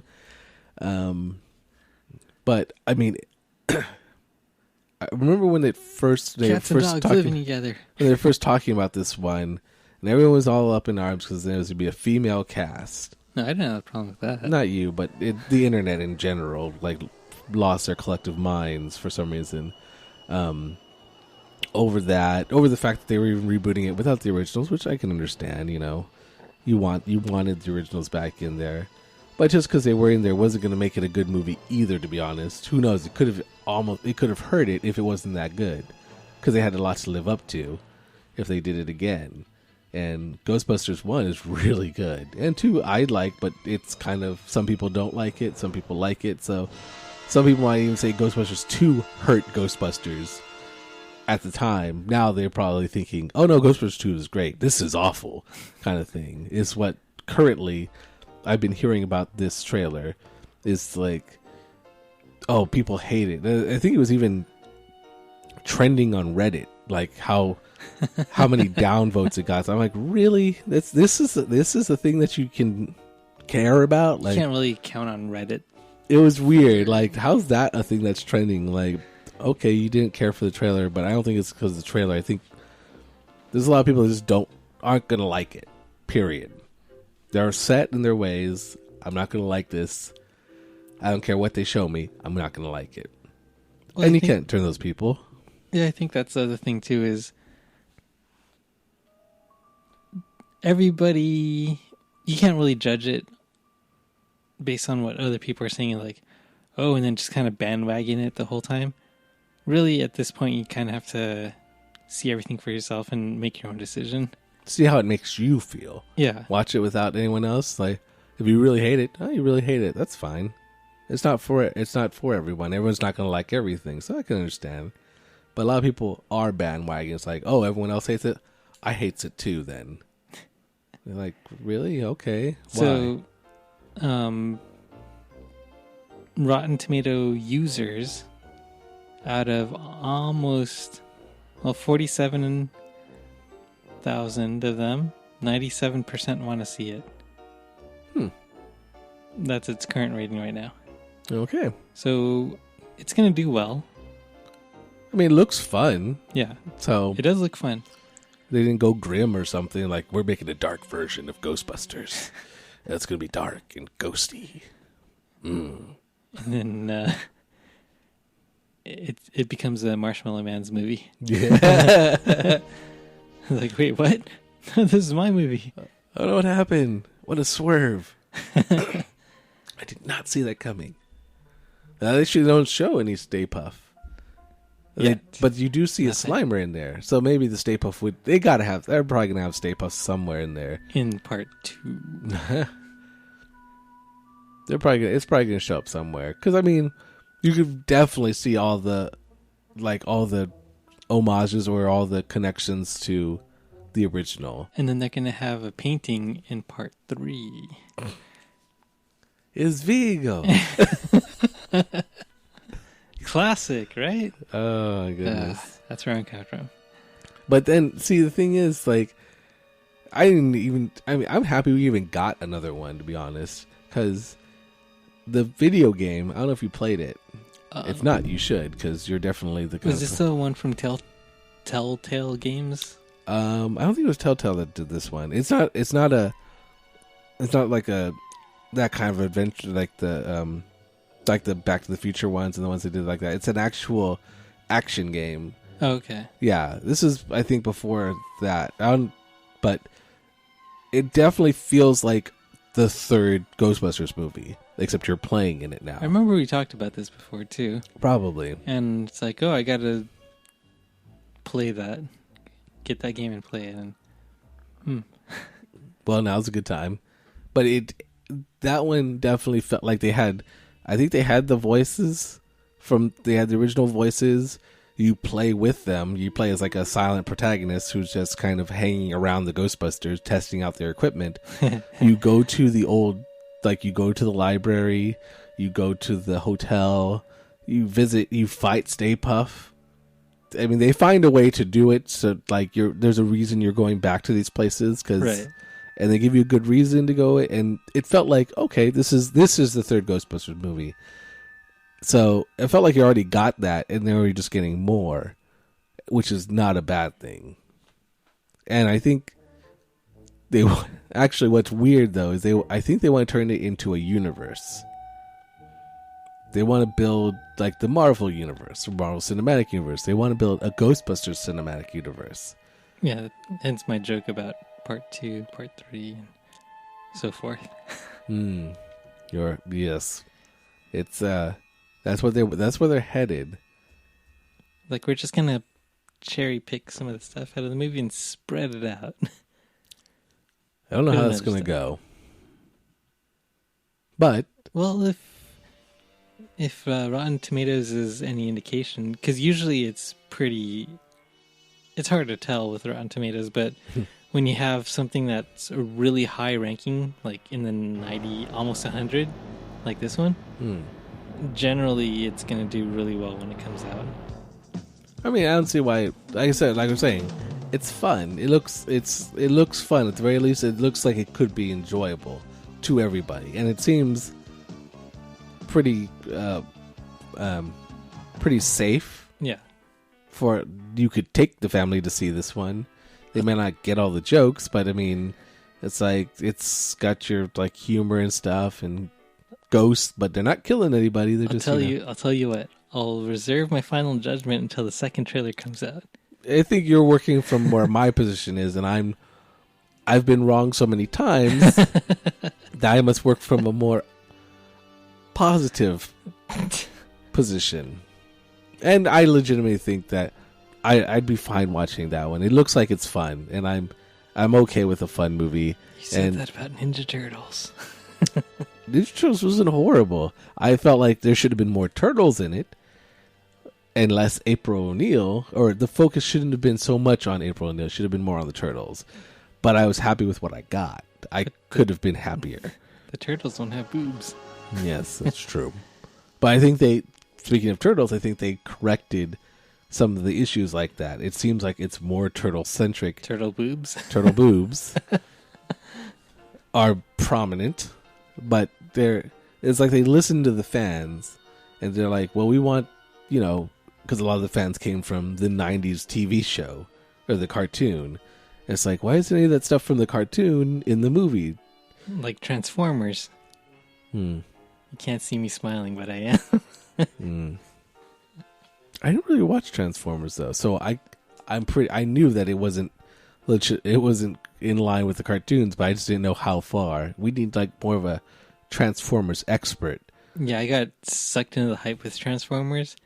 Nothing like at all from what I've seen from my childhood, and that pretty much killed the movie series for me. Especially like when they had the Constructicons and Devastator, and it just turned out to be this weird. I don't know what that was. It was like Deadpool and X-Men Wolverine. X-Men Origins of Wolverine. And that's where my lack of knowledge worked in my favor. Because I was like, my biggest gripes with Transformers isn't that they're not loyal to the cartoon, because I never really watched the cartoons. I have no basis for it. But they're too long for what they are, and B, I come here to watch robots fight. Pretty much that. So if you're going to give me an hour and a half of not robots fighting, which is not the movie I paid to see, I was like, I know what I wanted to see, and it's robots fighting. So get to those parts, and if you need to have the human parts, okay, but keep them short. But they're not short. They're half the movie, if not more. And especially with the first one, I can't even remember the second one or fourth or 20th one. At least just remember the most recent one. Well, I think I found a Transformer. I remember in the first one, the action was so hard to follow. I didn't know who was punching who, or if they were punching themselves, because of how the camera was moving around and stuff, and how it was... It's like, why there's so much camera movement in a CG shot? It's a CG shot. You don't need to... You can have it in one place, and you can have them do exactly what you want them to do without having to trick the camera into like, well, we can't do this, so we'll, move the camera like... No! That reminds me of, I think, what was it, Taken 2 or 3 where the director used 5 different camera angles to show Liam Neeson jumping over a fence. He's being chased and he jumps over a fence, and it's like, from this angle, and not from this angle, and from that angle. That's when you know you got too much money. Yeah. Then you've got too much money. It's like, we need to burn this money. How are we going to do it? 5 angles for a fence jump.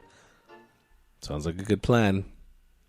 It's almost like Knight Rider, and he was Kit turbo boosting over something. Great analogy. Different angle. See, now that's where it's worth it. Yeah. That's money well spent. But yeah, the Transformers. I mean, I don't think I have as much hate for it as other people do, because like I said, I didn't grow up watching the cartoon, so I don't feel betrayed by it as much. But I do feel like I'll go see it. I'm part of the problem. Why they keep making them. But I do have my gripes with it.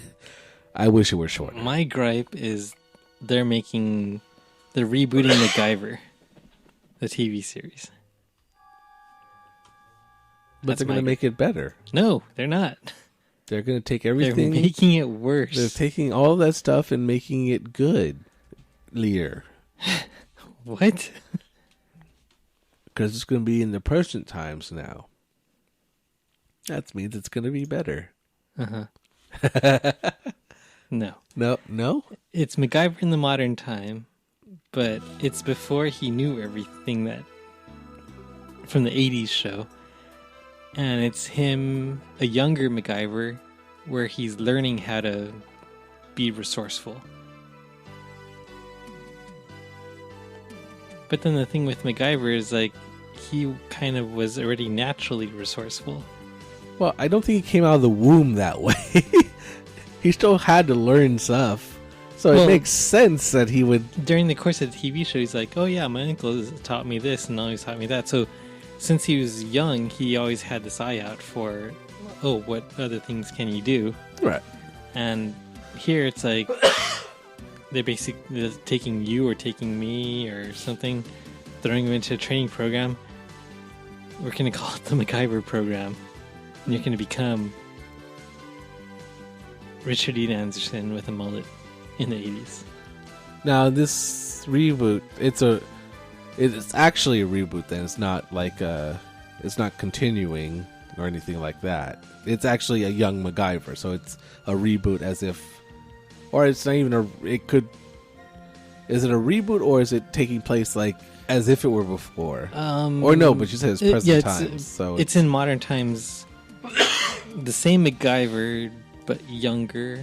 Have you set him for learning now? how to? Yeah, in the modern times, current times. I don't know. When you put it that way, it sounds like it could be interesting. Because to be honest, we're just going to redo MacGyver, or why would you do it at all? To be honest, I mean, you could just go watch the original. They're still around, and they're still good. It's on I'm Netflix. sure. So that's how I'm rewatching it. Right. So if you're going to do it, first, why bother? But if you're going to do it, that's one way to do it, because otherwise you're just basically rehashing the old one. So why bother? So if you're gung-ho, at least you'll have something new to say for it. It may not work, as you've made very apparent, and I'm pretty sure, it's on shaky ground because it's following in the, I have a love for the original MacGyver. Exactly. So it's got big shoes to fill. It's got big shoes to fill. So, but as a premise, it could work. I mean, maybe. But like I said, it's got a lot. It's got to be really good. And is that reboot going on network, or is it like Netflix or Amazon or something?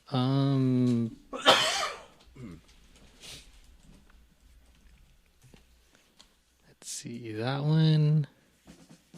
Oh, that's weird. No, wrong reboot. Yeah, MacGyver TV reboot coming from Furious 7 director. Let's see.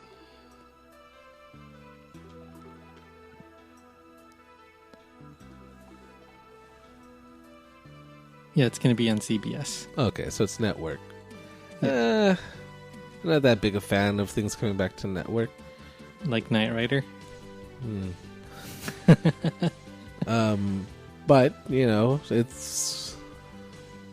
I guess it's fine. When does it have a date or anything? Or they just announced it? Well, they first announced it back at the last year in October. And looks like they've been actually trying to do a MacGyver feature film for a while. And New Line announced a MacGyver movie back in 2009, but it never got off the ground. And now they're saying, okay, it's going to be a TV show to kind of follow in the footsteps of X-Files, Full House as Fullerhouse, Twin Peaks, The Muppets, Prison Break, and Heroes as Heroes Reborn. Right, okay. So, yeah, a lot of reboots. A lot of kind of digging up the past and presenting it as new. I hear you. Yeah, there's no date that I see on it. Not yet. Okay, so it's just in process. They want to do this. Actually... Oh, here's another one.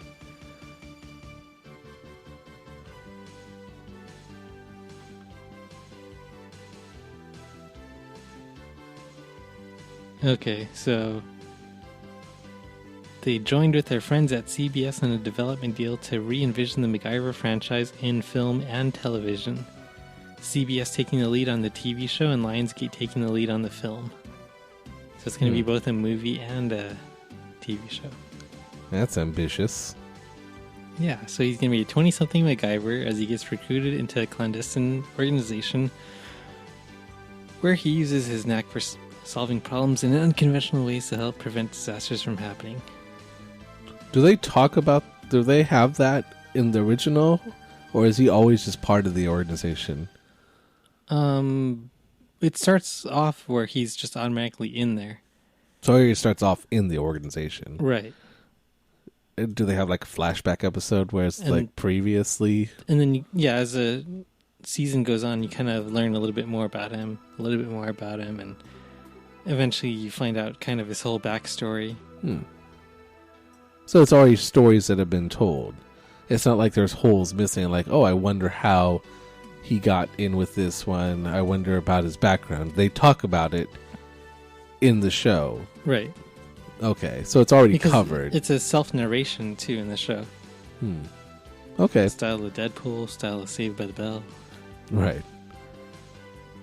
Okay. So yeah, I was thinking maybe there were things that weren't in the original that's like, okay, maybe this could fill in, although technically it's not taking place actually before MacGyver, so that's where it kind of gets thrown out, where it's just like, maybe they're doing this. Like, no, they're not doing that.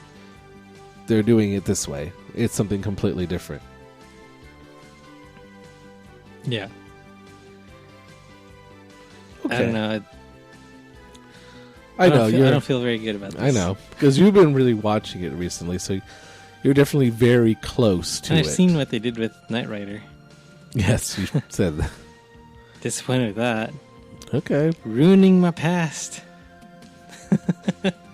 I can't say anything about that. No, that seems... I did like the A-Team, though.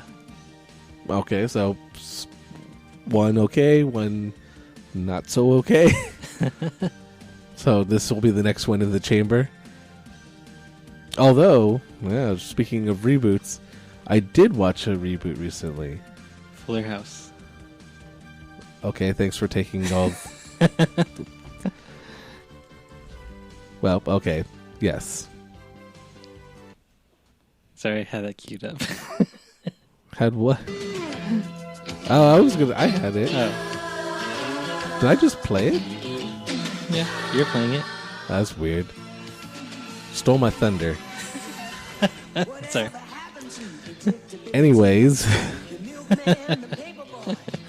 Continue. Yeah, thank you. It was on my mind because I read Fuller House. Yes, I heard you. I was just like, you're killing me here. You're killing me, Smalls. My reveal is gone. It's all I got. But yeah, speaking of reboots that came out, the Full House not reboot, sorry. It's not a reboot, actually. It's a continuation of Full House. So back in the 90s, for those that don't know, there's a show called Full House. Basically, it's your 90s sitcom, family sitcom, and very popular TGIF on Fridays. I don't know if you watched the show. Yeah, I did. You did. It was on. It was kind of a phenomenon at the time. Yeah, I think that's one of the few shows that the majority of people watched. Yeah, so it was just, but it had its time. It's not like anyone was clamoring for like, oh, they need to bring back Full House. It's like, oh yeah, that was a fun show, but it's done now. And I think as a joke, I think it showed up on one of those kind of prank. I think it was a prank one, like an April Fool's joke. Like, oh, they're coming out, they're bringing back Full House again. I want to say it started out that way, but then they're like, someone was like, well, why not? We could do that kind of thing. And I think it was like John Stamos or something like that really kind of spearheads like trying to get people to cast like, hey, come back. Because he was out of a job. Actually, I think he was doing other shows. It'd be more apt if Dave Coulier was trying to pull everyone back, because I don't know if he was doing anything. But yeah. But either way, so he started getting people together, and I think they started talking about it in the day. It's like, oh, they think we're going to do something like this. I'm like, you're not going to reboot, or you're not going to bring back Full House. Fast forward to this past weekend when they actually had done it. So I guess Netflix had picked it up for 13 episodes, and it's called Fullerhouse. And it continues. There's like a gap of time, and it takes place, and it follows the sisters, DJ Tanner and the older sister and Stephanie Tanner, and it follows DJ Tanner has three boys, like an older boy, a middle boy, and a toddler or something. So kind of like the reverse of Full House, where he had the three girls. She has three boys, and her husband just died, or somewhat recently. So she's kind of having to raise the boys on her own, kind of like the Full House, except now it's Stephanie comes back to help her, and also Kimmy Gibbler is like kind of the third one. So instead of like Uncle Jesse, three dads, it's three dads, now it's three moms kind of thing. So they kind of just reversed it, and it's like three sons as opposed to three daughters kind of thing. So they kind of reversed that. And the first episode, they have everyone back kind of thing, the whole cast, except for Mary-Kate and Ashley Olsen. They did not come back. But it's funny because they make a joke about it at the beginning of that one. At the first episode, it's kind of like it's supposed to like pick up where like way after in time. So you see everyone there. It's kind of like hey, welcome back to the show. Remember all these people. They do some of their catchphrases and stuff. But it's kind of like to get you back in. But they're not in all the episodes. It really just focuses on the three of them raising the three boys. And actually, there's Kimmy Gibbler has a daughter, so she's also one of the kids as well. So there's all that going on. But I think there's 13 episodes, and each one's kind of like your 90s sitcom kind of thing. It always ends with some kind of moral, some kind of hugging it out kind of thing, which is another thing. They kind of make jokes about themselves, and sometimes they know what they are. They know what the show is. It's kind of like coming back after all this time. People are here because of the nostalgia, because they like the original show, and they acknowledge that kind of thing. It feels like that 90s show, actually, which doesn't feel like the current sitcoms. I don't know how to explain it, but it definitely has a different feel than the current ones. Like, you feel like you're watching TGIF again, or something that's on at that time. You're watching it all on one Friday. Except I watched it all. We watched it on Saturday, but we binged all 13. And it's interesting because they also do some fourth wall breaking, and they do some things with, like, where they match up a scene. Like, one of the interesting things they do is, I guess there's a scene from the original Full House where they're, like, singing around the crib, like it's the three dads, or dad and the uncles, or actually the whole family singing around, and they actually redo that scene except with the new cast kind of thing, and they show it side by side, so you're like, oh, I remember that thing from there, and you see it like that. And they do stuff like that where it's not all just straight like the sitcom. Like, they sometimes step out and, like, acknowledge that, you know, oh, this happened back then, and they even make callbacks to it. So I mean, ultimately, Carrie and I, we both thought it was good. It was good, exactly what it should be for this kind of thing. It knew what it was. It made fun of itself. And it was just fun. It was like a throwback to those times. We watched all 13 of them, and they already have been signed for a second season of it, actually. Right, I remember reading that too. Like, not even too long after it came out, they're like, look at the numbers, it's really good. It was part 2. Yeah. I think it was, and it was just right at the length it was at. So, well, I mean, we were binging it, so we watched all of them in one day, so yeah, that worked out well. But it was good. I really liked it. It's worth watching. If you watched the original Full House and you know about that, I think you can like this one. If you've never watched Full House, I don't know how that's going to go then. It might just seem weird to you because, like I said, it has that 90s sitcom feel. That'd be weird if they rebooted, like, a bunch of those shows together all at once. Or those types of shows. Like the whole TGIF. Yeah. Like, they brought back Step by Step and Family Matters. Yeah. I was trying to remember other shows from that time. Dinosaurs, was that part of TGIF? I don't know. I don't think so. Because I didn't really watch Dinosaurs. But, I mean, Dinosaurs was technically timeless because they're not actual people. So it wouldn't even be a reboot. You just continue it.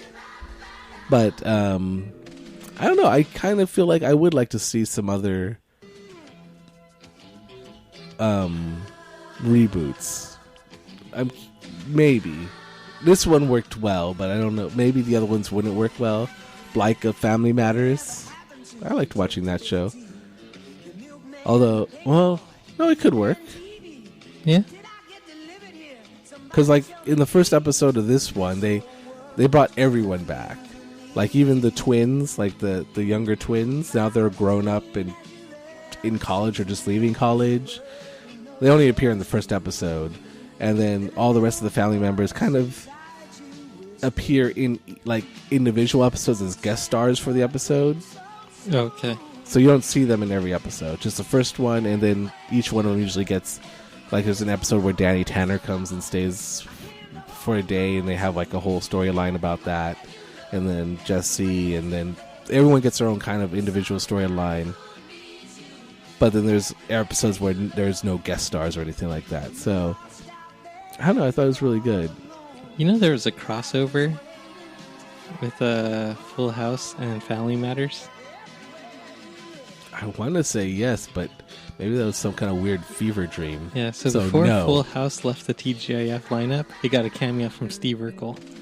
And it was in the episode where he helped Stephanie Tanner come to terms with wearing glasses. What? Now I have to watch this. I did not know that. The more you know. Thank you, sir. Star sound. Yes, we don't have that queued up, but imagine it in your head. But yeah, this is a really feel good one. It's worth sitting down and watching. It's just fun. And then they hug it out at the end of the episodes. So thumbs up, 2 claps on mine. I get 2 claps for me, worth watching. If you watch the original. So what you're saying is, I should make an attempt to watch it on Netflix. You may not want to have to binge watch it. Maybe you could just try a couple episodes, see if you like it. We were invested. We knew we were going to watch the whole thing. We got a pizza, we got some dinner, and we just sat down like, we're doing this. And we did. But that's us. So you finished the pizza, right? No. What kind of pizza was it? It was a double cheese and pepperoni pizza. Double cheese, double pepperoni, or double cheese, single pepperoni? Double cheese, single pepperoni. We got 2 toppings. It was this new place we tried, this new pizza place called Rizzo's. I don't know if you've heard of it in Torrance. It's not new. Our new place. We were trying it. It was new to us. Yeah, they've been around for a while in Torrance, and they've been kind of a Torrance staple. And then they moved from the location that was on Sepulveda to like Lomita, I think. Or yeah, it's off on. It's on Normandy now, or Narbonne. That's it. Yeah. It's on Narbonne, but we'd never been there before, and we'd heard about the place. So, they do their pizza slices right. Like if you order a single slice, they'll cut the slice and then throw it back in the oven so it gets crisp again. And it's like, oh yeah, and then you get some of the burnt cheese on the end of the triangle. So good. Well, so good. The reason we were even there was because we were looking at a florist for our wedding, and she was right across the street from it. And we're just like, hey, is that place that it is? Heard about? Did you get the garlic bread? Yes. That's why we didn't finish the pizza, because we got like, there was a family meal. You get like a 1 topping or 2 topping large pizza, a salad, and the garlic breadsticks. And the salad's stuffed into the box. It's huge. Just explodes out of the box. And I think I have a picture of it, actually. I should probably post that. It's this picture of this just mound of salad, this mound of breadsticks. Yeah, you crack open that box of the garlic bread, and it's just garlic butter. Like, oh. And they were really good. They were like really garlicky. Like, they weren't just like... How they should be. They didn't just like sprinkle it on or anything. They're just like... They're soaked in there. They're soaked in there. I think there's a puddle when you finish the bread. I wouldn't doubt it. But there's only 2 of us. You gotta sop it up with the... We wanted to try everything, because we're like, well, maybe we won't go back here again. So let's just get the family thing that's meant for like 4 people for the 2 of us. So it was a valiant effort, but it was doomed from the beginning. Well, you had many hours to attempt to slay that beast. It's true. We did, and there was just too much beast there to slay. It was ridiculous, but it was pretty good. Did you get the burning of the hearts? I think I stopped before that, mercifully. I didn't get that far. I tried to eat more salad because I'm trying to be a better person. But that garlic bread was really good.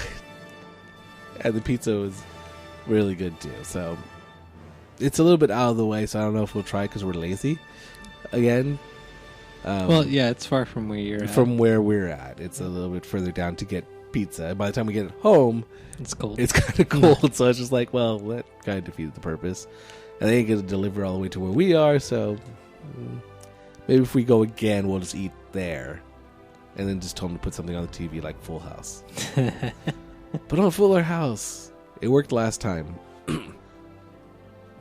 So when the second season comes out, then you'll go...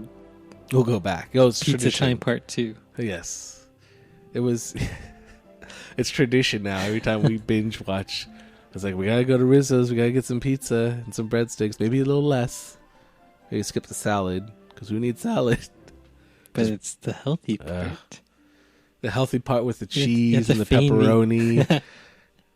Yeah. Yeah, that's a little weird. And the creamy Italian. It's not a little bit of cheese sprinkled on there. It's just like a handful of cheese plopped onto there. With a lot of cheese. And then a piece of pepperoni on there. Like, I was like, let me spread out this cheese. Like, there's no bottom to this. It just keeps going everywhere. You're just going to have to eat your way to the bottom. Yeah, don't mind if I do. Yeah, the salad was. I like a nice cheesy salad, so it was pretty good. But yeah, watch Fuller House. Good times. Good times. Maybe not the new MacGyver, but we'll see. It's definitely, we got our eye on it. And you did mention one other movie before we started. And a classic getting a remake. Speaking of remakes. Of the Disney Persuasion. Now, you haven't seen this trailer for this one, right? The movie I'm talking about, and I saw the trailer for it, came out maybe a week or two ago, was for a movie called Pete's Dragon. Now, the original Pete's Dragon, I think, came out in the 70s or something. Maybe early 80s, I'm guessing. Yeah, maybe early 80s.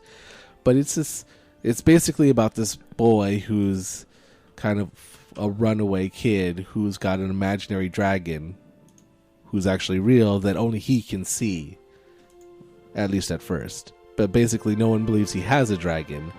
They just think he's kind of like, oh, this kid's cute. And he's on the run actually from this other family that owns him, like kind of as a slave. It's kind of weird. This is, remember, earlier days, a more innocent time. So he's a runaway from a family that has him as a slave, and they're trying to get their property back. He kind of ends up with this this lightkeeper and his daughter that run the lighthouse, and things happen. They try to get him back, and there's like another story where these two guys, like the snake oil salesman and his assistant, are trying to get the dragon, because the dragon parts are worth a lot of money.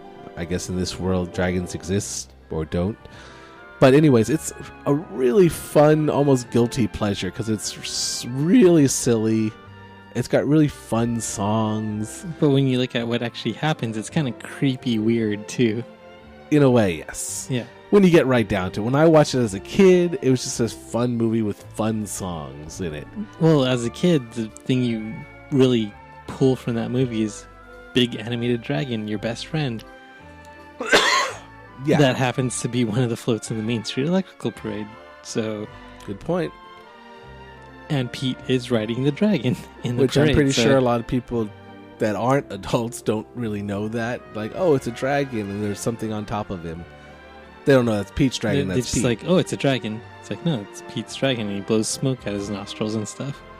Yeah, I think that's lost on most people. And that's fine, because the float itself is cool. You can still see it at Walt Disney World.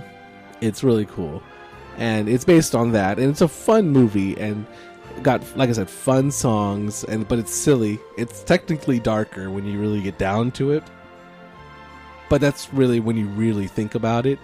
Like, if you're just watching it as a kid or just taking out its surface value, it's just kind of this fun movie for the most part. Right. For the most part. So they're rebooting it as part of their rebooting effort, that they're rebooting everything. And the trailer just came out for, or is it a teaser? It might have been a teaser, actually. It might not have been a full trailer. I'm not sure. But it just came out yeah, it's the official US teaser trailer. Okay, so it's still a teaser trailer. Should I play it, or you could play it? I don't know how much. Yeah, you haven't seen it, right? No, I haven't. Well, actually, I don't remember. I might have. No, let's just play it. I don't think there's much words in it. That's why. But I'm going through a very big forest. Oh, that's what it was. I did see this. You did. I was like, "Is this the Jungle Book?" Right, exactly, because the Jungle Book is also coming out and has the same feel. You heard about the boy? You know, word travels in this town. That How long has he music, been out there? Something 6 bad years. going on. You don't survive in a forest for 6 years alone.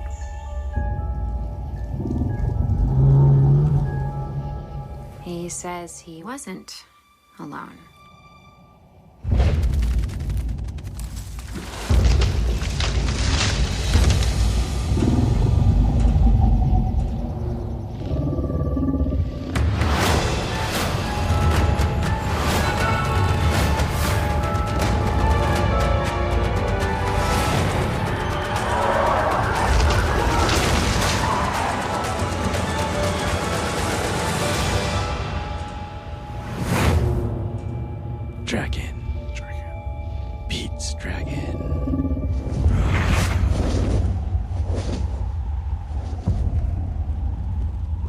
Summer.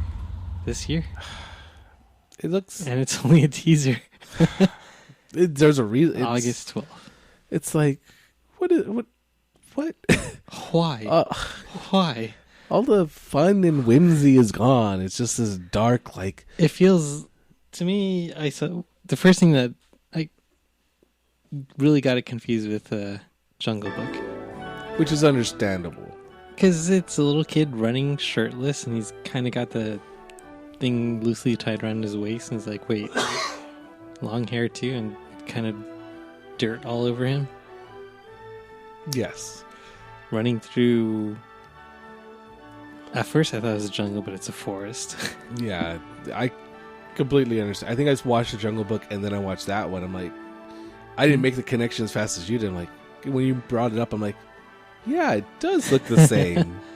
Huh. And then you hear that kind of background growling, which is the dragon, but it's like, oh wait, is that like Bagheera or Shere Khan or someone? And then I was like, wait, I don't remember this at all. Oh, it's Pete's dragon. I don't remember that one. There's a dragon there. There's no candle on the water. Let me see. Actually, here, I think I have the trailer for the original one of the Pete's Dragon. Oh, the original Pete's Dragon trailer? Oh, yeah. Actually, you should probably bring it up so you could see it, because you could see it on yours. But I'd never seen this trailer, but I'm curious. Maybe it was like super dark, too. It had this kind of same feeling, and then the movie that came out was nothing like the trailer. But I am curious now, after seeing that trailer, because... I mean, if you'd never seen the original, then you're probably like, oh, Pete's Dragon, that's some kind of weird thriller or something. But if you're older, because it came out in 1977, so it was even before my time. It was one of those ones that was already on VHS or something. It was. Way before my time. Sure. Young man here. Young man. Let's see. So, okay. You got that? Okay. Okay. So this is the original trailer from 1977. I've never seen this, so I have no idea what it's going to be like. It could be really, really dark, because 70s and stuff. What we got?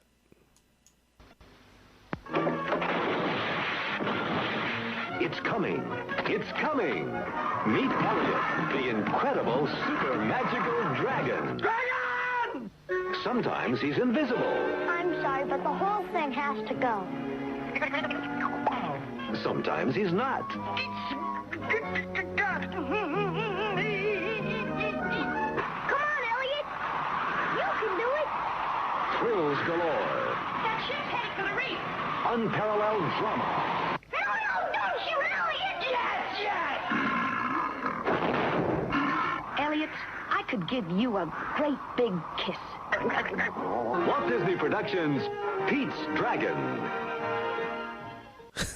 Same movie, right? Same movie. Now, you couldn't see it, listeners, but I'm sure you could hear the difference of where they're feeling, what feelings they're going for in between the two trailers. And like I said, I've never seen that trailer before, but yeah, that kind of feels like the movie. We should do that with Jungle Book, do a side by side. We should, because I'd never seen the Jungle Book trailer first, or when that came out, which is another one that's coming out this year. Yeah. But it dropped a trailer recently as well. Kind of the same time as the Pete's Dragon one, right? Or before? Before. Oh, before. So yeah. It's been around for a while. That's one where I think Scarlett Johansson's narrating. As Ka? Yeah. I was like, okay, it does sound, yeah, it sounds like it. I don't know, it feels like the reboot that doesn't need to happen. I think a lot of these are reboots that don't need to happen, but it's easy money on properties they already own. Yeah, I can't argue with that. It is How easy can we money. plus it for today's audience? I mean, it looked, at least the Jungle Book one looked like it was at least not insulting. It was like, it's unnecessary, but okay, live action, fine, that's fine. I don't know. I find the Pete's Dragon one just kind of rubs me the wrong way. But that's personal. That's just because I enjoy the original one because of how fun it is, and this one's just like it rubs you the right way. It did all the right places. Actually, after seeing the Pete's Dragon one, the new one, it made me want to go. I went on YouTube and looked up all the old songs, and I just sat there and listened to them and watched them. Like, just smiled because they're just fun and over the top. And then I watched the trailer again. I'm like, I don't know if I'll watch it. I guess I won't. Oh, wait. That was only a teaser. Gotta wait for a real trailer. See, look at me. I'm already naysaying. I'm going to have to eat my words again. Although, I don't know. This time, I think I'm right. You know, if this does make more or make a good amount of money, nothing's going to be left untouched. They're going to go back into the library and just grab everything. I don't see why they wouldn't. I mean, I have these feelings towards that movie, but I mean, if you've never seen the original one before, We're packing to leave. Come on, let's even go. this one. No, not you. Books are always first, you know.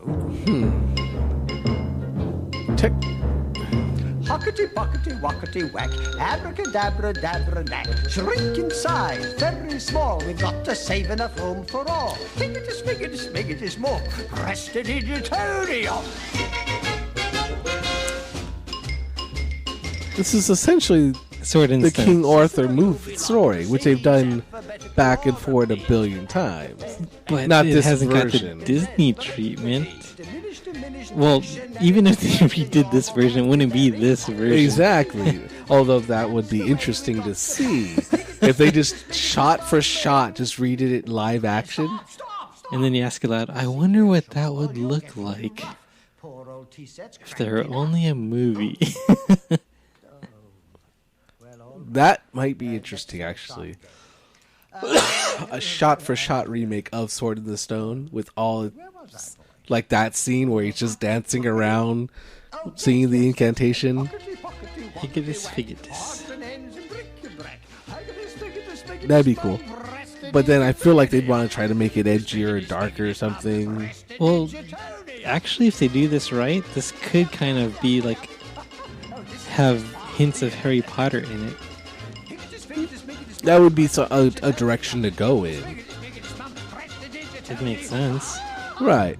Like, we got our own Harry Potter-like thing. I mean, yeah. Put Sword and Stone right in the forefront. And it could be fun. You'd have Mad Madam Mim, Merlin. Mad Madam Mim. The wizards, the battle. Yeah. I don't guess so. Madam Mim. Good heavens. Why, boy, I'm the greatest. I'm truly marvelous. With only a touch, I have the power. Zim, zap, rim, bim, do wither a flower. I find delight in the gruesome and grim.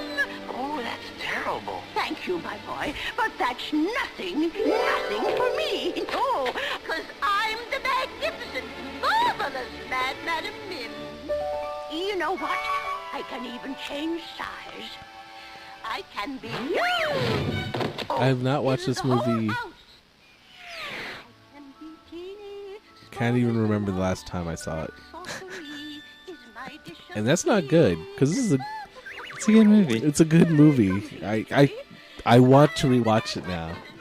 I don't they think I have own a sword in front of King Arthur's carousel at Disneyland from this movie.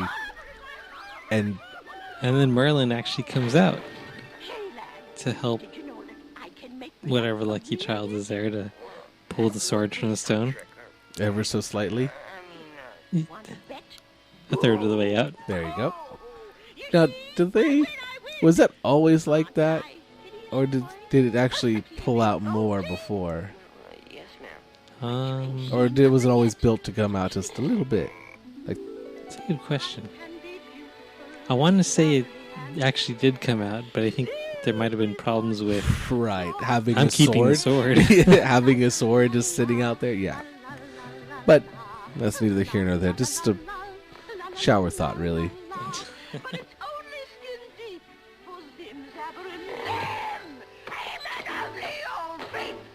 The magnificent, marvelous, Madam Mim. Yeah, it's so fun.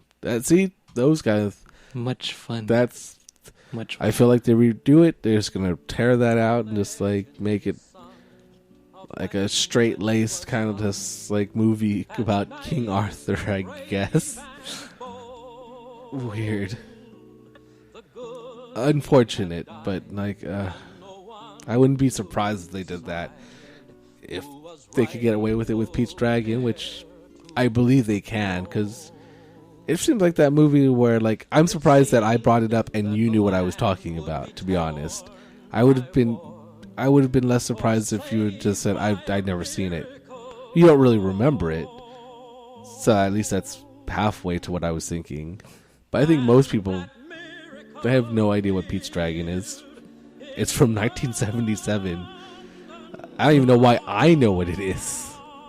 Because it's the dragon, and if you have any Disney soundtrack, the one song that they pull from there and put in everything that they distribute is Candle on the Water. That's true. It was pretty much on everything. And most people may not know where the song comes from. It's like, oh yeah, that song. It's from Pete's Dragon. Pete's what? Never mind. They're remaking it. His name? What's his name? The dragon's name?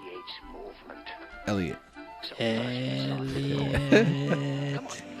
Wow. Wrong movie. Wrong movie. Wrong Elliot. Not that Elliot. Not that Elliot. The big green dragon version. E.T. Phone Home. Oh my goodness. This did have a lot of good songs in it too.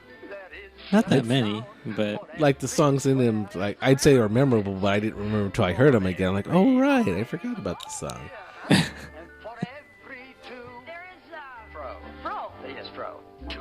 But it's kind of like that, where it's like the songs and they're talking at the same time. Yeah, it's Merlin teaching Arthur lessons basically the whole time. What's wrong with that? After all, my boy, you are a fish. Instinct, you know. Set your sights. And I remember this scene where they keep transforming into different animals, and then one of them they turn into squirrels. And then they both had female squirrels come after them. Right.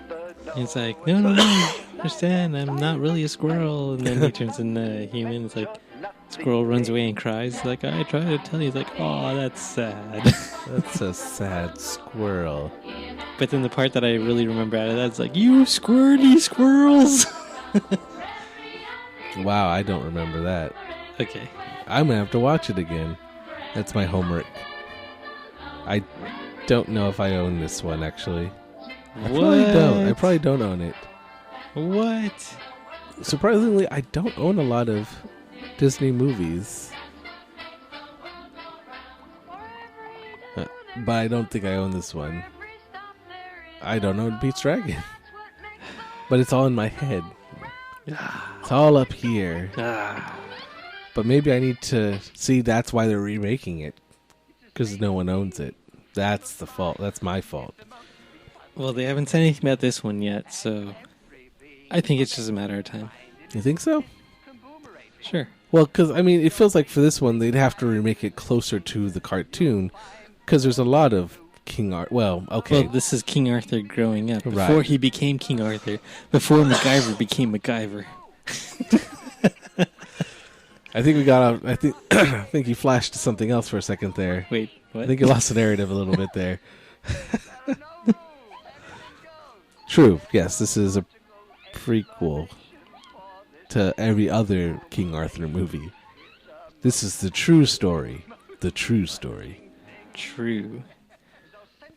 Of King Arthur. As spoken by Disney. And his sword in the stone. That's what she said.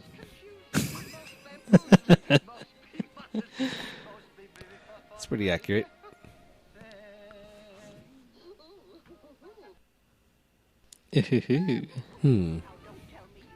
Yeah.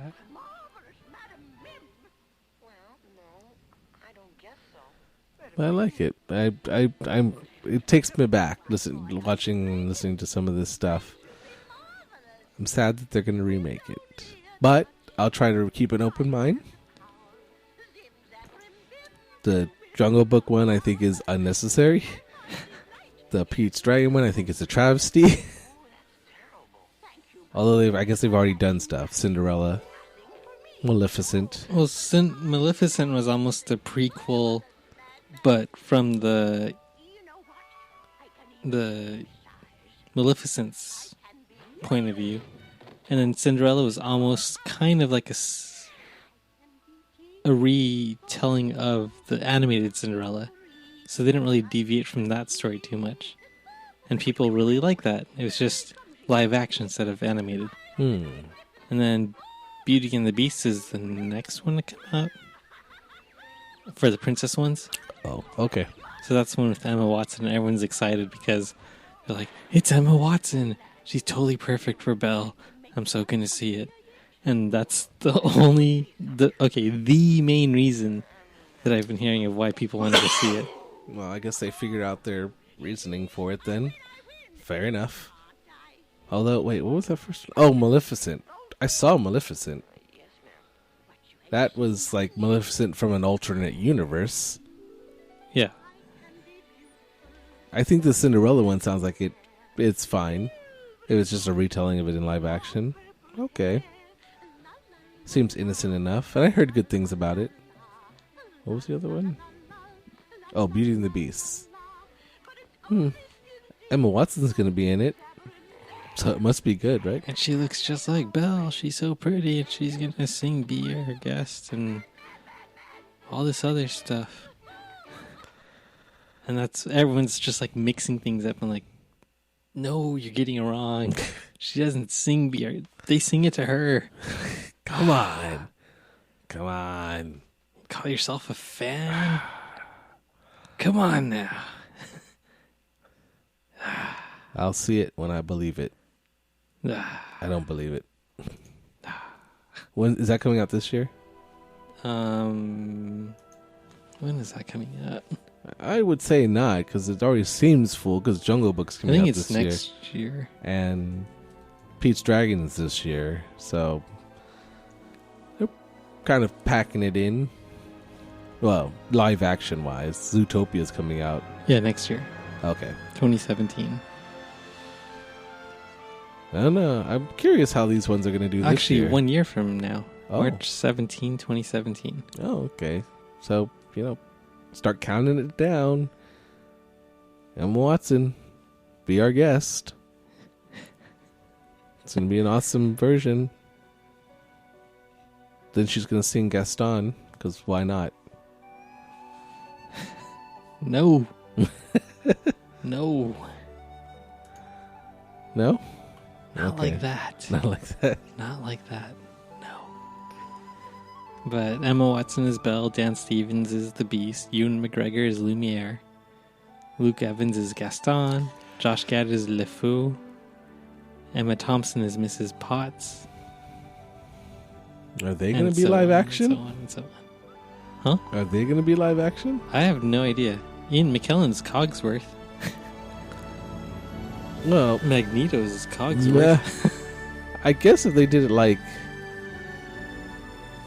the stage show, that's live action. That'd be kind of weird. Yes. A lot weird. Yes. But there's already a precedent set for it. A very, very weird precedent. Although I never saw it on stage, and I did want to. It was running for a long time, and it got a lot of awards. That's one of the ones I wanted to see, too, but... I think it's going on... I think I ended up seeing The Lion King instead. Did you like The Lion King? It was good, but I think I was expecting more out of it. I think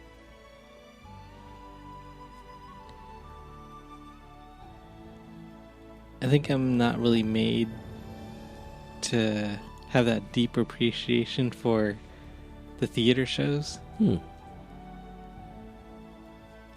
Okay, maybe I really didn't like it because I did like other theater shows. I think you do like other theater shows. And I think I'm just trying to find an excuse for it. I'll say it. I didn't really care for it, actually. My mom really liked it. I took her and Carrie to see it because everyone said it's really good. you got to see it. And when it was at the Pantages on tour, we went and saw it. I was like, you know what it was? It made me want to watch the movie. That's all I. That's how I felt. I couldn't stop thinking about I just kind of want to watch the movie now because they sing the songs differently. Yeah, I had the soundtrack to Lion King and then the Rhythm of the Pride Lands, the one where it's music inspired by the Lion King. Right. And it was almost kind of like that. It's like, okay, I really like the original Lion King soundtrack in that kind of blue printed case and everything. And then I thought the Rhythm of the Pride Lands, that kind of reddish orangish printed case, and everything sung a lot differently with more like African chant type things. And it felt like two completely different things. And it's like, okay, this is basically like the other CD I have, which I kind of like some of the stuff in it, but not all the stuff. But I really like the original better. So I was watching it like, when are they going to show this scene? When are they going to show that scene? It's like I was expecting it to follow more along the lines of the movie, but it kind of did its own thing. Yes. It's exactly how I felt. I kept waiting for stuff from the movie to happen. Like, oh, I saw the movie. I wonder what this is going to look like. Like, oh, they're not doing it. Oh, I know this song. Sort of. I think I did have a leg up on you, though, because I did listen to both soundtracks, both CDs. So when the music did come up, I'm like, yeah, I got this. Sing along.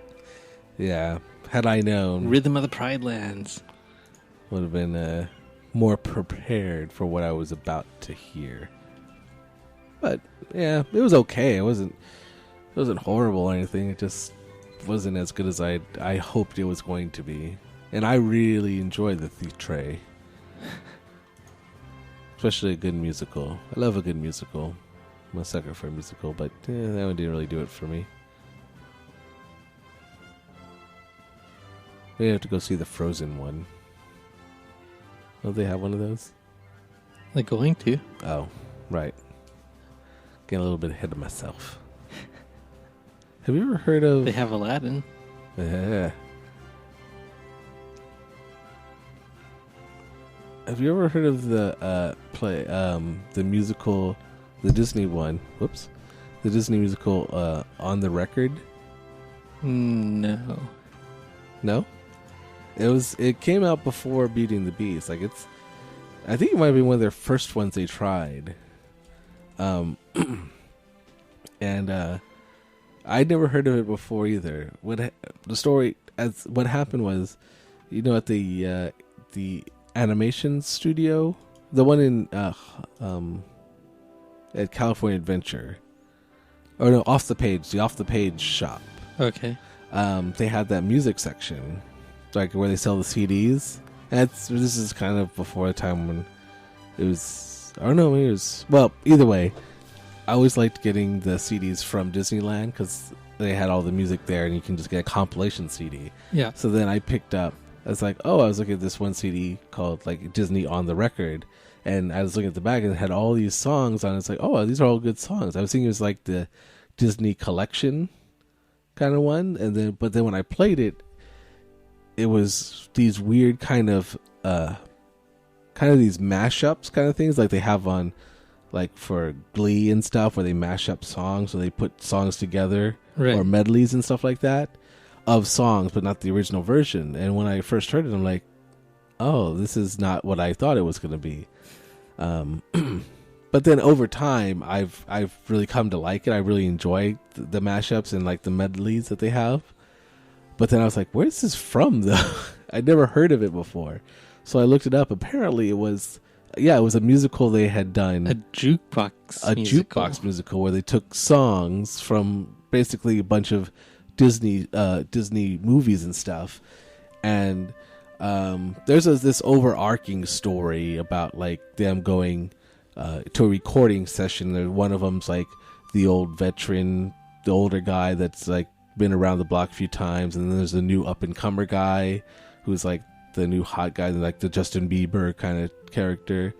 and there's a girl and there's an older lady kind of thing, and there's a story that takes place about them interacting with each other ultimately, but in between this going on, like whenever they're singing certain things about what's kind of going on, like a song that kind of has to do with like what they're currently going through, like seeing like a whole new world when when the guy meets the girl and stuff like that. And then but I guess it was a flop actually.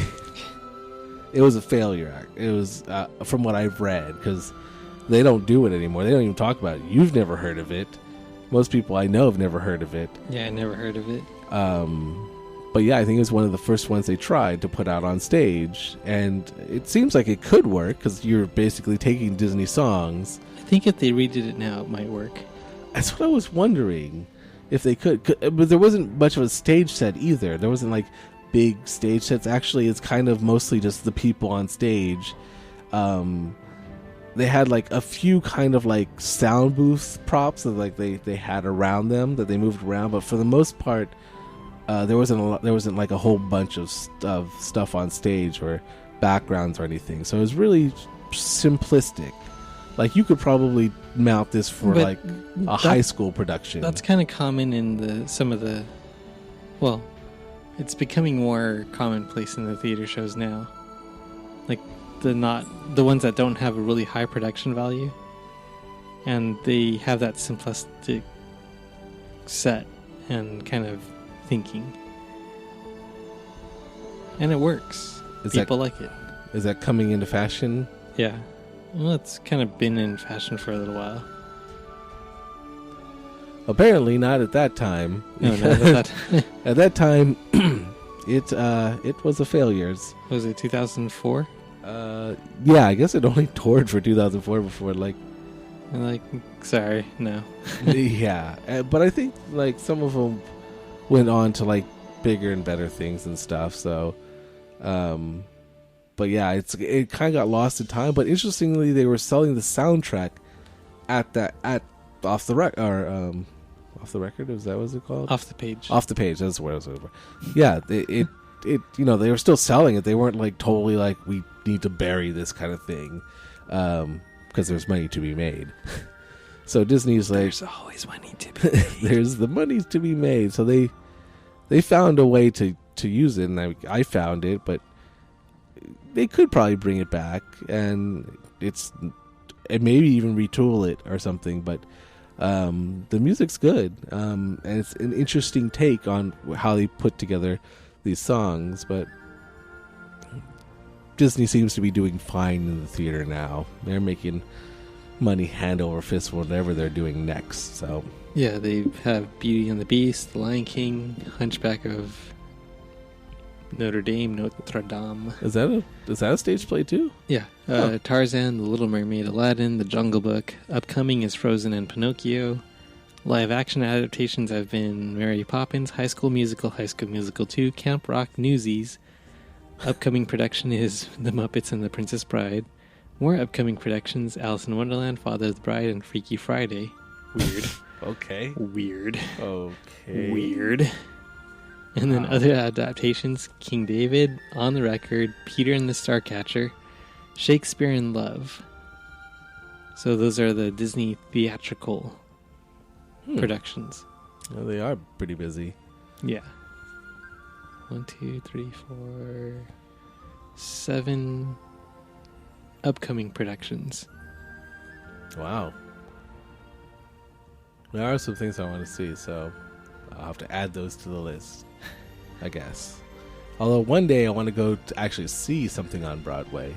On Broadway. Or off Broadway. Pantages isn't good enough for you? Although it is actually one of the better theaters around here. Bit small, but always there's good seats all over it. So I do like the Pantages. I don't like watching anything at the Hollywood Bowl. No. Yeah. Just no. Yeah.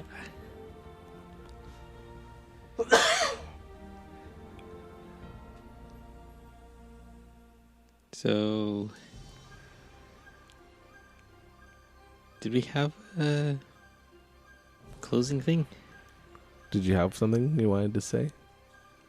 I can't remember. I understand. I think I did. I can't remember. I was like, oh, I'll remember it. I don't need to write it down. I didn't remember. You didn't remember it. Then I guess we don't have it, so we'll just close with 2 claps. 2 claps. Yeah. Clap in half. That was 1. Sorry. There you go. There we go. You missed it, dear listener. But I guess that brings us to the end of this podcast. This 2-week hiatus one. So hopefully, I don't even think we get to talk about everything we wanted to. So it's my list was left untouched. Yes. So we've got plenty of stuff to bring back for next week. So stay tuned. Same bat note. What? Wait, wrong sign off. But if you'd like to Same taco channel. Yeah. Save it for the end. So if you want to reach us, you could email us at taconightspodcast@gmail.com. We await your emails, comments, questions, weapons. You'll also find us on our Facebook page, facebook.com/taconightspodcast, and on our Twitter @TacoNights. Do we have the Instagram? I should probably post something to that one. You should. I don't think we have. Do we have the Instagram up? I think it's up. I think you just need to. I need to connect it to your account. I will or something. connect it. Is it or your phone, whatever? At Taco Nights, or no, that's the Twitter. Twitter's the only one that's shortened. Everything else is a full Taco Nights podcast. Taco Nights podcast. I'll post that picture then of us that I was talking about. But yeah, is that everything? I think that's everything. Yes. Anything else you'd like to add? Figure out what you were going to say. No. Okay. I think that was it, though. Okay. Fair enough. Fair. Just want to make sure. Sure. Last call. Yes. Okay. I've been your host. Right. Kekoa. And with me has been my co-host, Ben. Taco Nights.